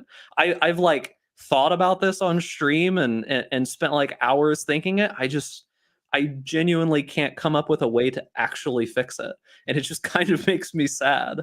So like when I say like, what do you think the chances of it are? I just if anybody can do it, it's GGG, but I just don't know that it can be done. I don't know that you can genuinely fix melee. Yeah, that's a fair point. But in response to what Lighty says, like, why would you care? I just quickly wanted to interject that, I mean, obviously in a game about choices, you care about like different choices being similar in outcome, right? That any choice that you could make, you could bring to a satisfying conclusion, even if that's not the favorite choice that you would play, right? And in regards to actual like suggestions, what you could do, I guess like kind of the chance would have been to allow attacking while moving for melee and PoE 2 and not allowing it for range, like having to stand still. Maybe that would have given it a little bit of an edge. But yeah, if they both can attack while moving, it's going to be hard in PoE 2. I do trust that they have some great plans for PoE 2 though, in regards to making melee feel great and fun and actually viable as a competition to range characters and spellcasters to play. And there was a guy in chat saying people don't want melee to be fixed; they want melee to be intrinsically better than range. I don't actually agree with that at all. The problem is that melee is right now, for the vast majority of content that's available in PoE, melee is maybe, I'm going to be generous here and say 25% as good as just being a ranged character most of the time. Like, at best, I would be happy if it was like 50 to 60% as good, right? Like, I don't know what they have to do, bake the totem effect into all of the melee skills and then just make the totems do something else, or even if it's a band-aid at this point, I just feel like we need something. Like, why do melee skills have 70% attack speed built into them from the start? Like why? What's the point? It doesn't make sense to me. They're doing it to range skills now too, by the way. If you haven't seen Tornado Shot and stuff, I've noticed. they're putting attack speeds on range skills too, and I'm just like, oh, that's the worst thing they could possibly do. That's, instead of nerfing it, you're literally making it feel worse. Yeah. Give me less numbers, don't give me less attack speed. I don't know. I think for PoE 2 it kind of works, but like currently in PoE 1, that's the only way to overcome the limitations. Like, that's why everyone wants to scale that much attack speed. In PoE 2, we're going to be a lot finer with like slower attacks because we'll actually be able to use them while we're moving. So, okay. This could just be a me thing, but Probably. I'd be happy if I never heard this sentence PoE 2 for the next 6 months. I would have agreed with you maybe 2 or 3 months ago, but I have some like renewed hype for PoE 2 since the latest round of videos and stuff came out for it. I actually have a little bit. I've been on the PoE 2 Doom train for a while, but I have a little bit more hype for PoE 2 now after seeing the latest rounds of videos. So But that's I'm the feeling thing. a I'm little not on better. the Doom train. I'm real excited about it. I think it's good, but the most recent stuff said, by the way, it's still over a year away, and I can't maintain an erection for that long, so I don't need to hear about it anymore. Tell me when we get close. Right? Yeah, I mean, I guess that's fair. I am excited about it. It's too far away. It doesn't matter right now.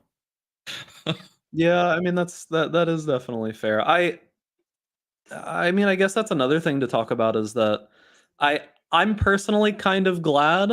Oh, someone wants to buy an item from me. I'm personally kind of glad that they delayed it a little bit, because did you hear how we're so lucky to have people who genuinely like Path of Exile being at the helm of it, and I appreciate that fact basically every single day, because like when I was listening to Jonathan talk about how much they were like, when he was like upset that they had to delay it, but he was just like, but we found this thing that fundamentally fixed the game so much. Like I'm fine with that, honestly. Like it's okay. As much as it sucks, the latest round of stuff that I've seen makes me feel so much more hype from the game than anything I had before. So I mean, I'm if fine with it it is what too. it is. I want them to delay it as much as they want until they're really happy with it. You just don't want to hear about it. I just don't want to hear about it, and I don't want it to be like, oh, PoE 2 will fix this, PoE 2 will fix. I don't care. It's like a year away. Like when we're close, I'm gonna get real excited about it again. It looks great. I love the direction. I'm super happy that they're taking extra time whenever they feel like they need to take extra time. I'm happy about all of that. It's still a year away. I've already been edging for like what 3.5 years. Like, I come back to me when it's close. I'm excited. I'm looking forward to it. It doesn't mean anything to me right now. Do you think they split up PoE 1 and PoE 2 so they'd stop hearing people say PoE 2 will fix it? Do you think it was a personal issue of theirs? Well, that doesn't make the problem better because the people in PoE 1 still want a fix for all those issues, but now they don't have that, carrot on the end of the stick that is PoE 2. It's like, well, now all these problems that we have in PoE 1 need to be fixed within PoE 1, which is why I always bring up PoE 2 in these conversations, is to make clear that the solution in PoE 2, while it may exist, it's A, far away, and B, is not the solution that we're going to be working with in PoE 1, and these problems need to be addressed in PoE 1 as well. I think they're finally getting there, at the very least. It feels like saying, well, how they fix that in League of Legends is this way, but that doesn't apply to us. Like, it's just irrelevant anymore. Like, it's a different game, and it's not out, and it doesn't matter. That's how it feels to me. I mean, maybe I'm extreme on it. I might have agreed with you before, but I think that ever since Mark has kind of taken the front stage with the whole like explaining stuff, Mark is a lot better at explaining stuff than I ever realized that he was until he actually started being in the front. I know I'm basically just glazing Mark here over and over again, but I really enjoy his perspective on a lot of things. But interestingly enough, for the longest time I thought PoE 2 was just going to be basically like Ruthless Waiting Room. Like, I thought that it was just going to be what Ruthless is now, and I thought it was going to be terrible. But I mean, I do think they've learned a decent amount of stuff, and I hope some of it comes over to PoE 1. But at this point, I have this like sinking feeling in the back of my head that PoE 2 is going to be such a successful game that I know they said they're going to maintain support for PoE 1, but I do worry that eventually it's going to become so eclipsed that we won't have this game anymore, and we're just going to have PoE 2. Like, PoE 1 it already feels like we don't get as much as we used to. How long has it been since we got like a big change, like an end game patch with like big new story type stuff? When's the last time we got that? This league. Yeah, I was gonna say, aren't the tier 17s like relatively new endgame stuff? Did we get story based stuff? If you want lore, go read a fucking book. I mean, I'm here to play a game, man. Like, there's tons of content to do. I don't know, like, what the point of like doom sowing over this is. It's like there's no shortage of fun shit to do in Path right now. I'm not really doom sowing. That's kind of a misconstruction of what I'm saying. I'm saying that it doesn't feel like we've gotten. Like, this patch, we got the new Atlas rework, which is pretty good, but the last time we got something like Eater Exarch or some kind of what new... you mean. Go ahead. Specifically, this was addressed at the open air Q&A in Cologne last year for the Gamescom. Chris specifically addressed that point and said, guys, we've had the timeline for PoE 2 shift a little bit. And, when at the time we announced PoE 2, we said there's not going to be any new endgame expansions for Path of Exile 1 anymore. We didn't anticipate that it was going to take that long, right? And he did say that we're kind of due for another endgame expansion in Path of Exile 1 before Path of Exile 2. So it feels pretty expansive make of that what right you now. will, but that was the words being said. Like 3 Atlas pages, Atlas rework, Scarabs, new endgame content, new uniques, Uber bosses shifted drop tables, trans gems. Feels like enough to me. Like, all that stuff is endgame. It's all endgame stuff. You're playing it in the endgame. But realistically, out of that, the only thing that's new is tier 17s, right? That's realistically all we got. Like, the Atlas has changed, but not fundamentally. Like, there's some niceties about it, and there's new stuff to do, and I like it. There's a lot of quality of life and a lot of cool things. Like, the new Atlas trees are great. Like, I love the fact that we have 2 or 3 Atlas trees. That's awesome. But it's more so like refining stuff that we already had instead of it feeling like we're getting something big and new with like effort put into it, right? I'm with BigDucks. Like, it's a great rework. The endgame it's a rework. Like it's a altering the systems and making them a lot better. It's great. I love it. It's not a new patch. It's not like a new Endgame, right? We got tier 17 maps. That's it. I haven't seen the tier 17s. They said that they're all new tile sets. Are they all new tile sets? Yeah, but the question is like how many new assets are there? Are like actual new tile sets, actual new mob types, new animations, new 3D models? The bosses are reused content, right? In a good way. Not to talk it down. I'm just saying like this is how I would distinguish this from an actual endgame expansion, which is that would be bringing in completely new material, right? From what I heard, a lot of people said that the tier 17 maps feel like Unity asset giant zones with not very much in them is what I've heard. But I haven't been in them because they're horrifically overtuned right now, so I can't tell, but that's the vibe that I've gotten. From what I've seen so far, they're maybe not quite as packed with mobs as tier 16 maps are, but they're much larger and the packs are way more difficult. So it's supposed to be, I think, this is a smaller group of mobs, but it will be much harder to fight. And then the place is like twice the size, so the amount of mobs you get in the zone is still pretty good, even though each individual pack is smaller. But I haven't been able to actually finish one yet because they've been very hard. Yeah, I'm wondering when they're going to allow us to roll them, because some of the mods on those maps are absolutely insane. Like what's the really bad one? The Unity, what is it of Souls? The one where every single mob in the entire map is in one Unity, and there's just no escaping anything. They just become like these giant monsters that fill up half your screen. Yeah, I don't know. Some of the mods seem really rough. But that is the design idea, was that these maps do pose a challenge, and each of them is kind of an individual challenge that you might need to change your build for or accommodate it in another way. Yeah. How frequent are the scarabs that allow you to ignore suffixes or prefixes on those maps? Are they common enough to realistically be able to use them? One yet? I haven't seen one. Was there any numbers from the veiled scarabs that we saw? I don't know how common they would be realistically. Not common, but you probably would just make your build better, or just do better when you're doing them, or just do a different map, since you could just do any other tier 17. Like it'd be more economical. Most likely. I mean, I agree to a certain extent there. Day 4 league, to do endgame content will be a little. It should be pretty rippy. More so, what I was getting at is people in like standard builds with lots of gear are having difficulty doing them. Is the issue? I mean, you can already just get carries. Like there are people in League Day 3 just able to chain them back to back, so they can definitely be done. There's always going to be some, yeah. I mean, there's always going to be that guy. I'm excited that my quite strong Poison SRS build couldn't do them on Day 3, because that means I've got a reason to get even more powerful.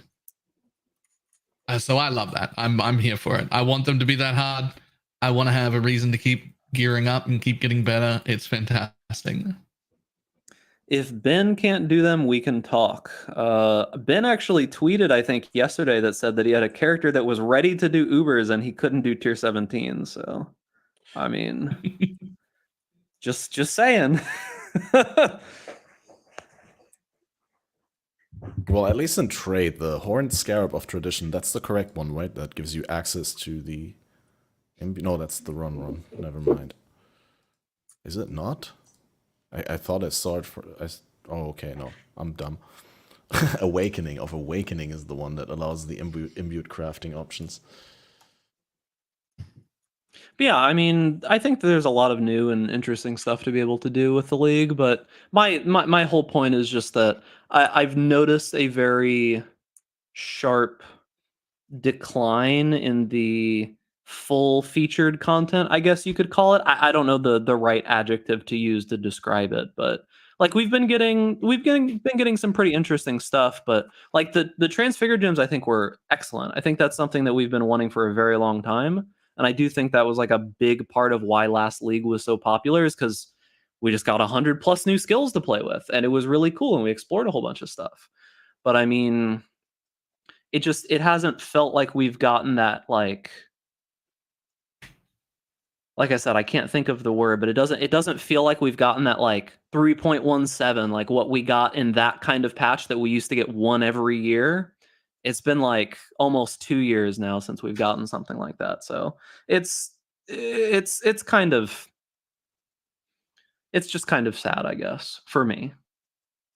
Well, I'm sure they'll, now that we know that PoE 2 and PoE 1 are separate games, once PoE 2 is done, there was going to be a lot of asset production, you know, textures, 3D models and stuff like that they can then put into PoE 1, I guess. But right now they're probably putting everything they have in terms of resources of producing new assets into PoE 2. Yeah, because I remember one particular thing in one of the interviews that I think it was Jonathan that said is that they want to do for PoE 2, they want to make yearly big in-game expansions for PoE 2 the same way that they do for PoE 1 was the wording that he used. So it makes me think that they want to. It's just strange when he said they want to do them every year like they do for PoE 1, but we haven't really gotten those. So I'm hopeful. Like, I like the base game. I think the base game of PoE 1 is probably better than it's ever been at this point. Like, I think it's really, really super solid. But a big sentiment I see in like my community and other people is just like they don't really have a ton to strive towards that they really care about doing, you know? Like tier 17s are cool, but it is mostly rehashed content in some kind of way, you know? Yeah, I mean, we'll probably have an in-depth discussion about those when we are deeper into the league and we had more hands-on experience with them. I'm curious to check them out, but like, yeah, what I've seen so far is very, very divided, and I've seen a lot of people also like demand for the removal of the unmodifiable modifier.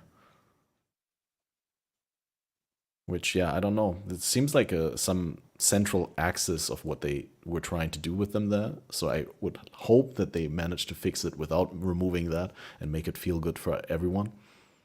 And I wonder how much of the discomfort that people feel with it right now is just that we're day 4 of the league, right? Because, yeah, your character may be able for Ubers by the standards of last league, but might just be. I mean, still I don't think bit of a journey. I don't think the game will ever be good for everyone. I think that would probably make the game worse if they tried to make it good for everybody. But yeah, I hopefully we'll see.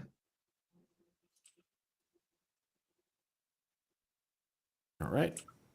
Well, you guys have anything else that you want to bring up that we want to discuss here? I feel like we had to cut our discussion of the league a little bit short because we were, well, surprised by the announcement of GGG, and a lot of our talking points were like annulled in the middle of the podcast. Yep. Yeah, we were like everything's directly solved. shut down and addressed. Yeah, we kind of just had to start winging it about random shit, unfortunately, because like in the middle of the podcast is just, well, all those things that you were going to complain about, sorry. Gone. Fixed. Well, not fixed yet, but coming.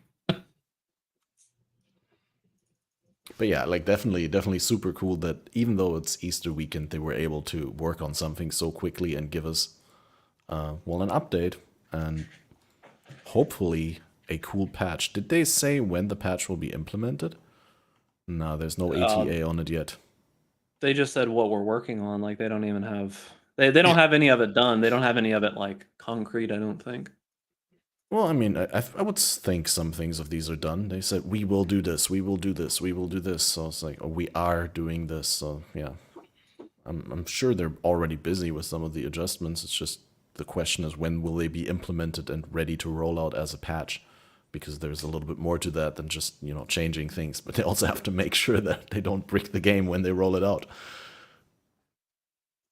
Yeah, it doesn't give any timeline. It just says each change out as soon as it's ready. It's pretty much. So we'll probably get a bunch of small patches, is what I would assume. Well, hopefully most of it before the weekend. Probably, yeah, maybe.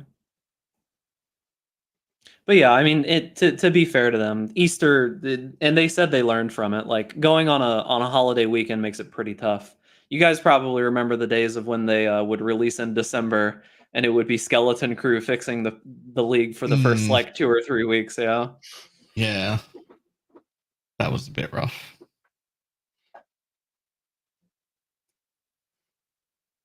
On the bright side, though, I think that's something we haven't said at all.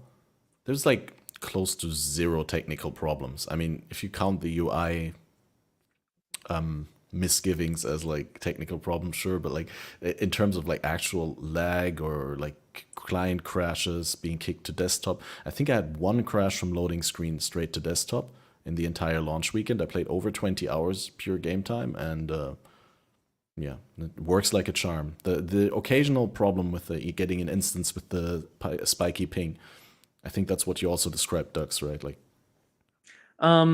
yeah, but it was. I think that's more probably a personal issue. That's like a Florida issue. This is something that happens to me. yeah, it's definitely randomly not every like league. a solely GGG problem. It's definitely something to do with ISPs and with network nodes and all that. Yeah, it's probably something tangential to GGG, but I think it's probably the fact that Florida only really has like 1 route that comes in, and whenever there's problems in that route, PoE just suffers a lot of the time. But yeah, no, the patch like technically has been really, really solid. I haven't had any crashes. I haven't heard people really talking very bad about crashes. Apparently the European servers are on fire in certain places a lot of the time, but that seems like an every league thing at this point. But yeah, I mean, overall, like patch has been pretty good, besides just the league mechanic being a little, underdone. Right. So we're gonna conclude with high hopes for the upcoming patch and hopefully some juice down the road for us players. Lighty, you said like you looked like you had a smirk on your face. You wanted to say something. Is there any remark you have? I have a lot of remarks. I will be saying none of them. I hope everyone has a great time. Oh no, actually, there was No, a super say chat it. here. $10 Let's from hear it. Handsome Ben.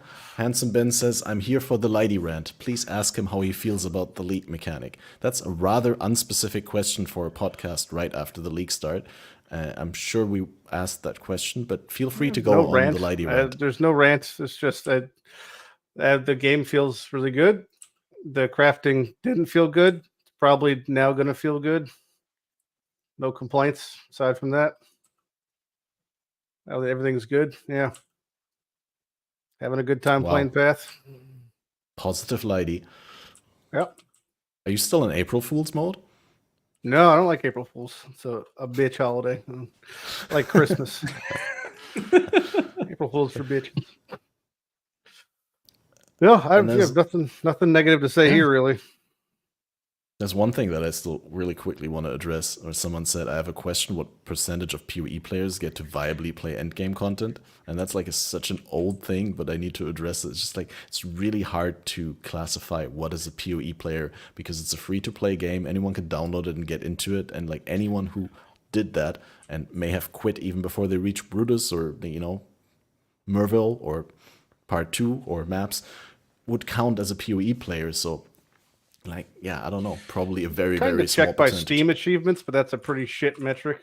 I mean, like overall, because there's something like super cooked, like I think it's like 5% of Xbox players unlocked Scion, which is like crazy sounding, but I mean, yeah, it's like Kat said, the game is free, no bitching. It's been out for 12 years. I didn't say no bitching. It just said it's free. It's implied.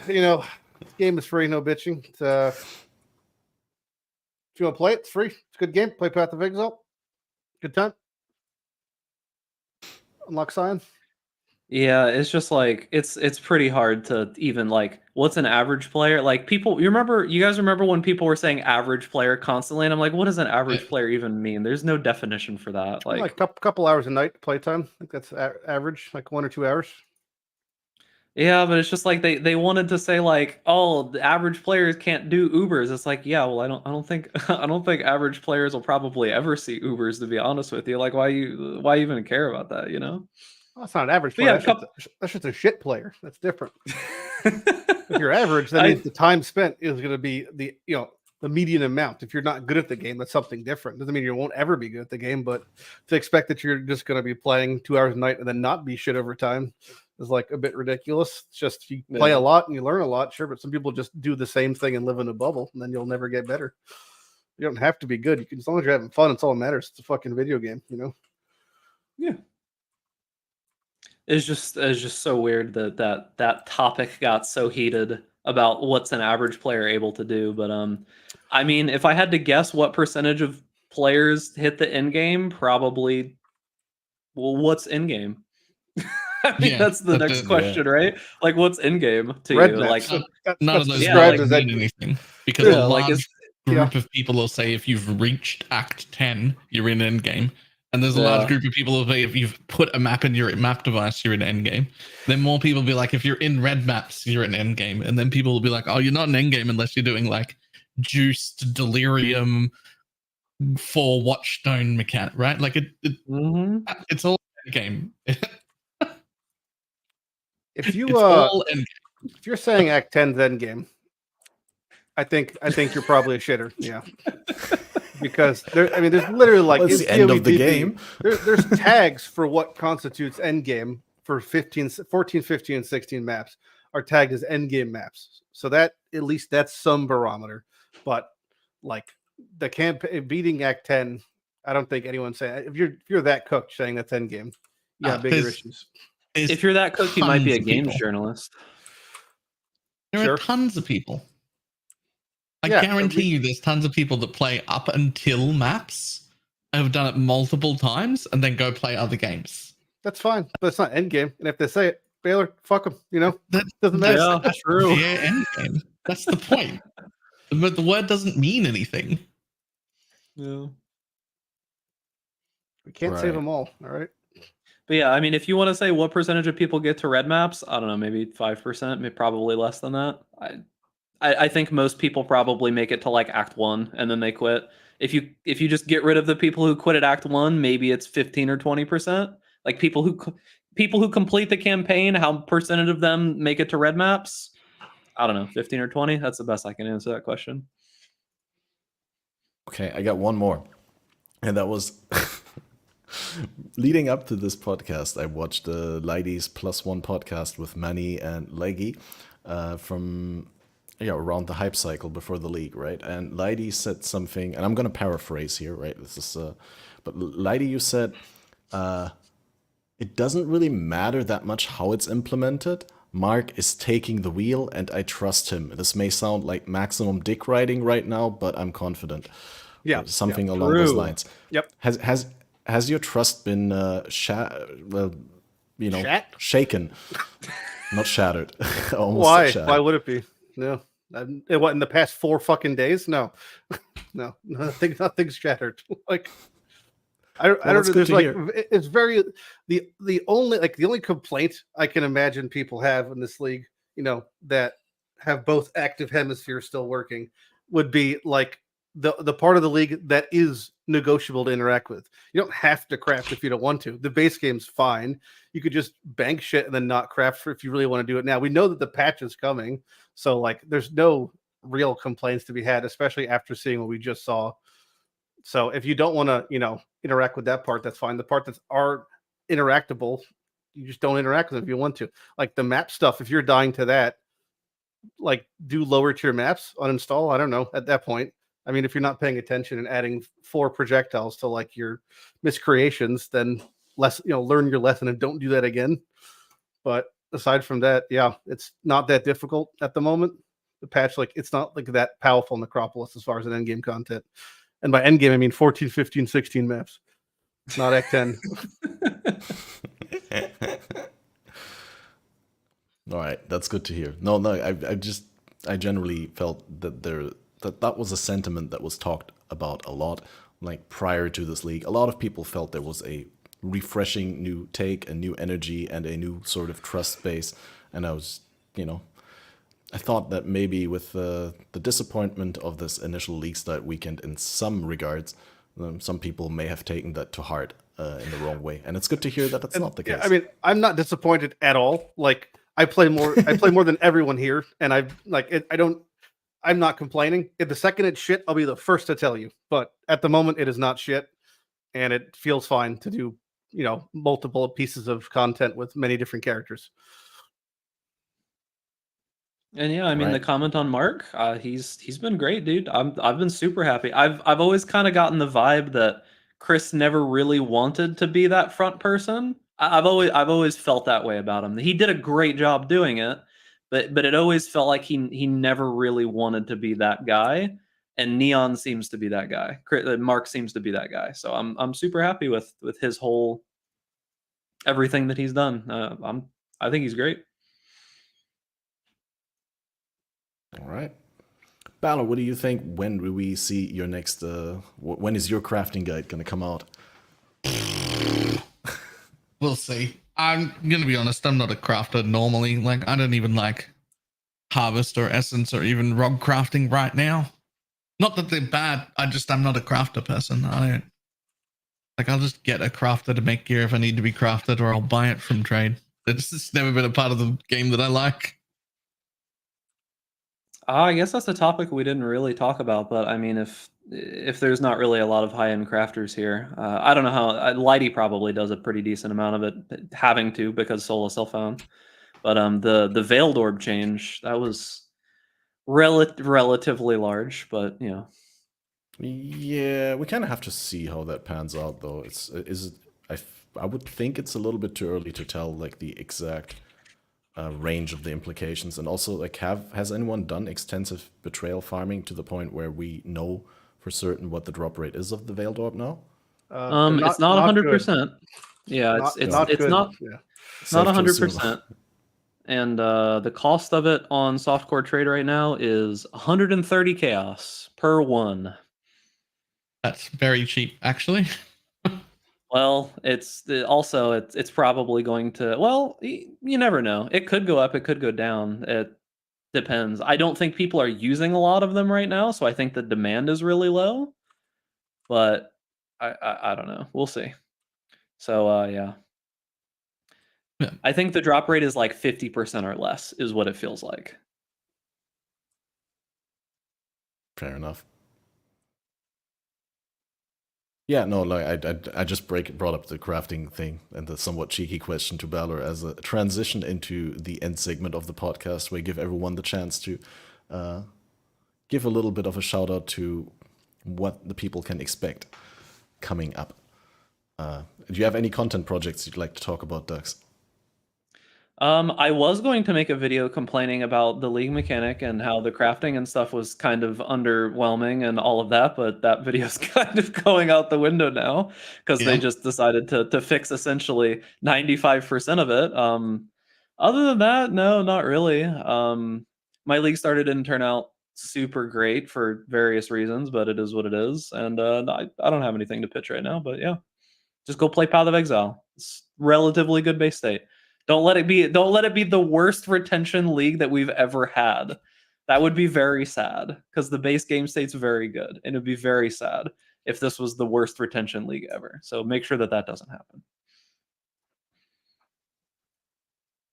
I agree. The base game is really good right now, and I don't even think it's like comes close to the worst league ever in Path of Exile. I think it's very serviceable, and with some small improvements to the frequency of like good modifiers on the pack populations in your maps, and obviously the stuff that they've already said with the crafting, I could see this being a pretty good league.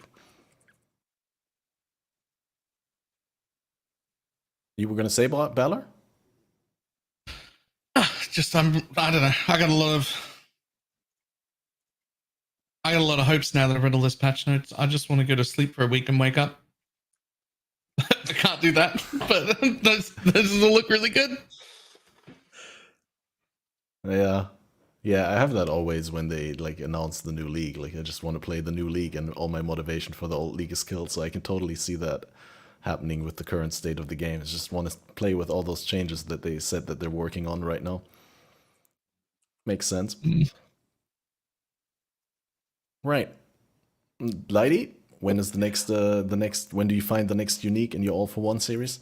When does the next video come out? I found a couple things past couple days doing the Ghosted Exile shit. That was good. still missing the affliction staff, which is unfortunate. I don't know why they have a unique that is like basically trash at a 0.5 drop rate in a league and then just make it super common. That's a decision. But yeah, having fun playing Path. If you want to play Path, do. If you don't, play something else. That's it. All right. Shout out to Cat Blaster, you know. Who's that? It's you. Cat Blaster. Yeah. My stream title I had it said Cat Blaster and Finger Glove Waiting Room. That's you and Who's Baylor, Finger yeah. Glove? Oh, Baylor. oh, that guy. Yeah. Cat Blaster and Finger Glove, yeah. Those little nicknames for you. Yeah. We have to implement them here in the captions. All right. Well, thanks for making time on your very busy league start to come here and discuss these issues in such a positive mood and attitude. Yes. Yes. Yes. I both, of course, you, Lighty, and Ducks. I thought we had a very constructive discussion, even though, like I said, most of our wind was taken out of our sails before we even got started. But that is something to be happy about, honestly. That's you know, we'll gladly sacrifice the quality of the podcast for the quality of the league. No, the quality of the podcast is all that matters, obviously. Right. Okay, guys. So yeah, that's it. So if you've enjoyed the episode, but you've not been there from the start, or if you were part of the people who missed my glorious intro sketch on Twitch because I had some connection difficulties, you can check it out in full on the YouTube. And as always, this will be uploaded to all the podcast services as audio, and on Spotify, you even get the video. So head over to there, leave a like, thumbs up, or whatever you can do in terms of engagement, because I hear engagement is the shit, and it helps people who are not familiar with the content yet to find the content that they might like. So that's a really cool thing. If you're not following Valor Mage, Lighty, or BigDucks, then you can take care of that. The names should be linked in the podcast title, so you can directly click there to get to the respective channels. And yeah, there's going to be a new episode that's going to be announced probably in a couple of days from now. We're going to reconvene here with some other PoE broadcasters to talk about the first week, and hopefully we'll be able to touch upon all the changes that have been implemented until then. That's it. Thanks, guys, for coming, and we'll see you for the next one. And if you've been supporting, you will be shouted out on the end screen. Thank you for your support. Bye-bye. I know a lot of people want to send blankets or water. Just send your cash.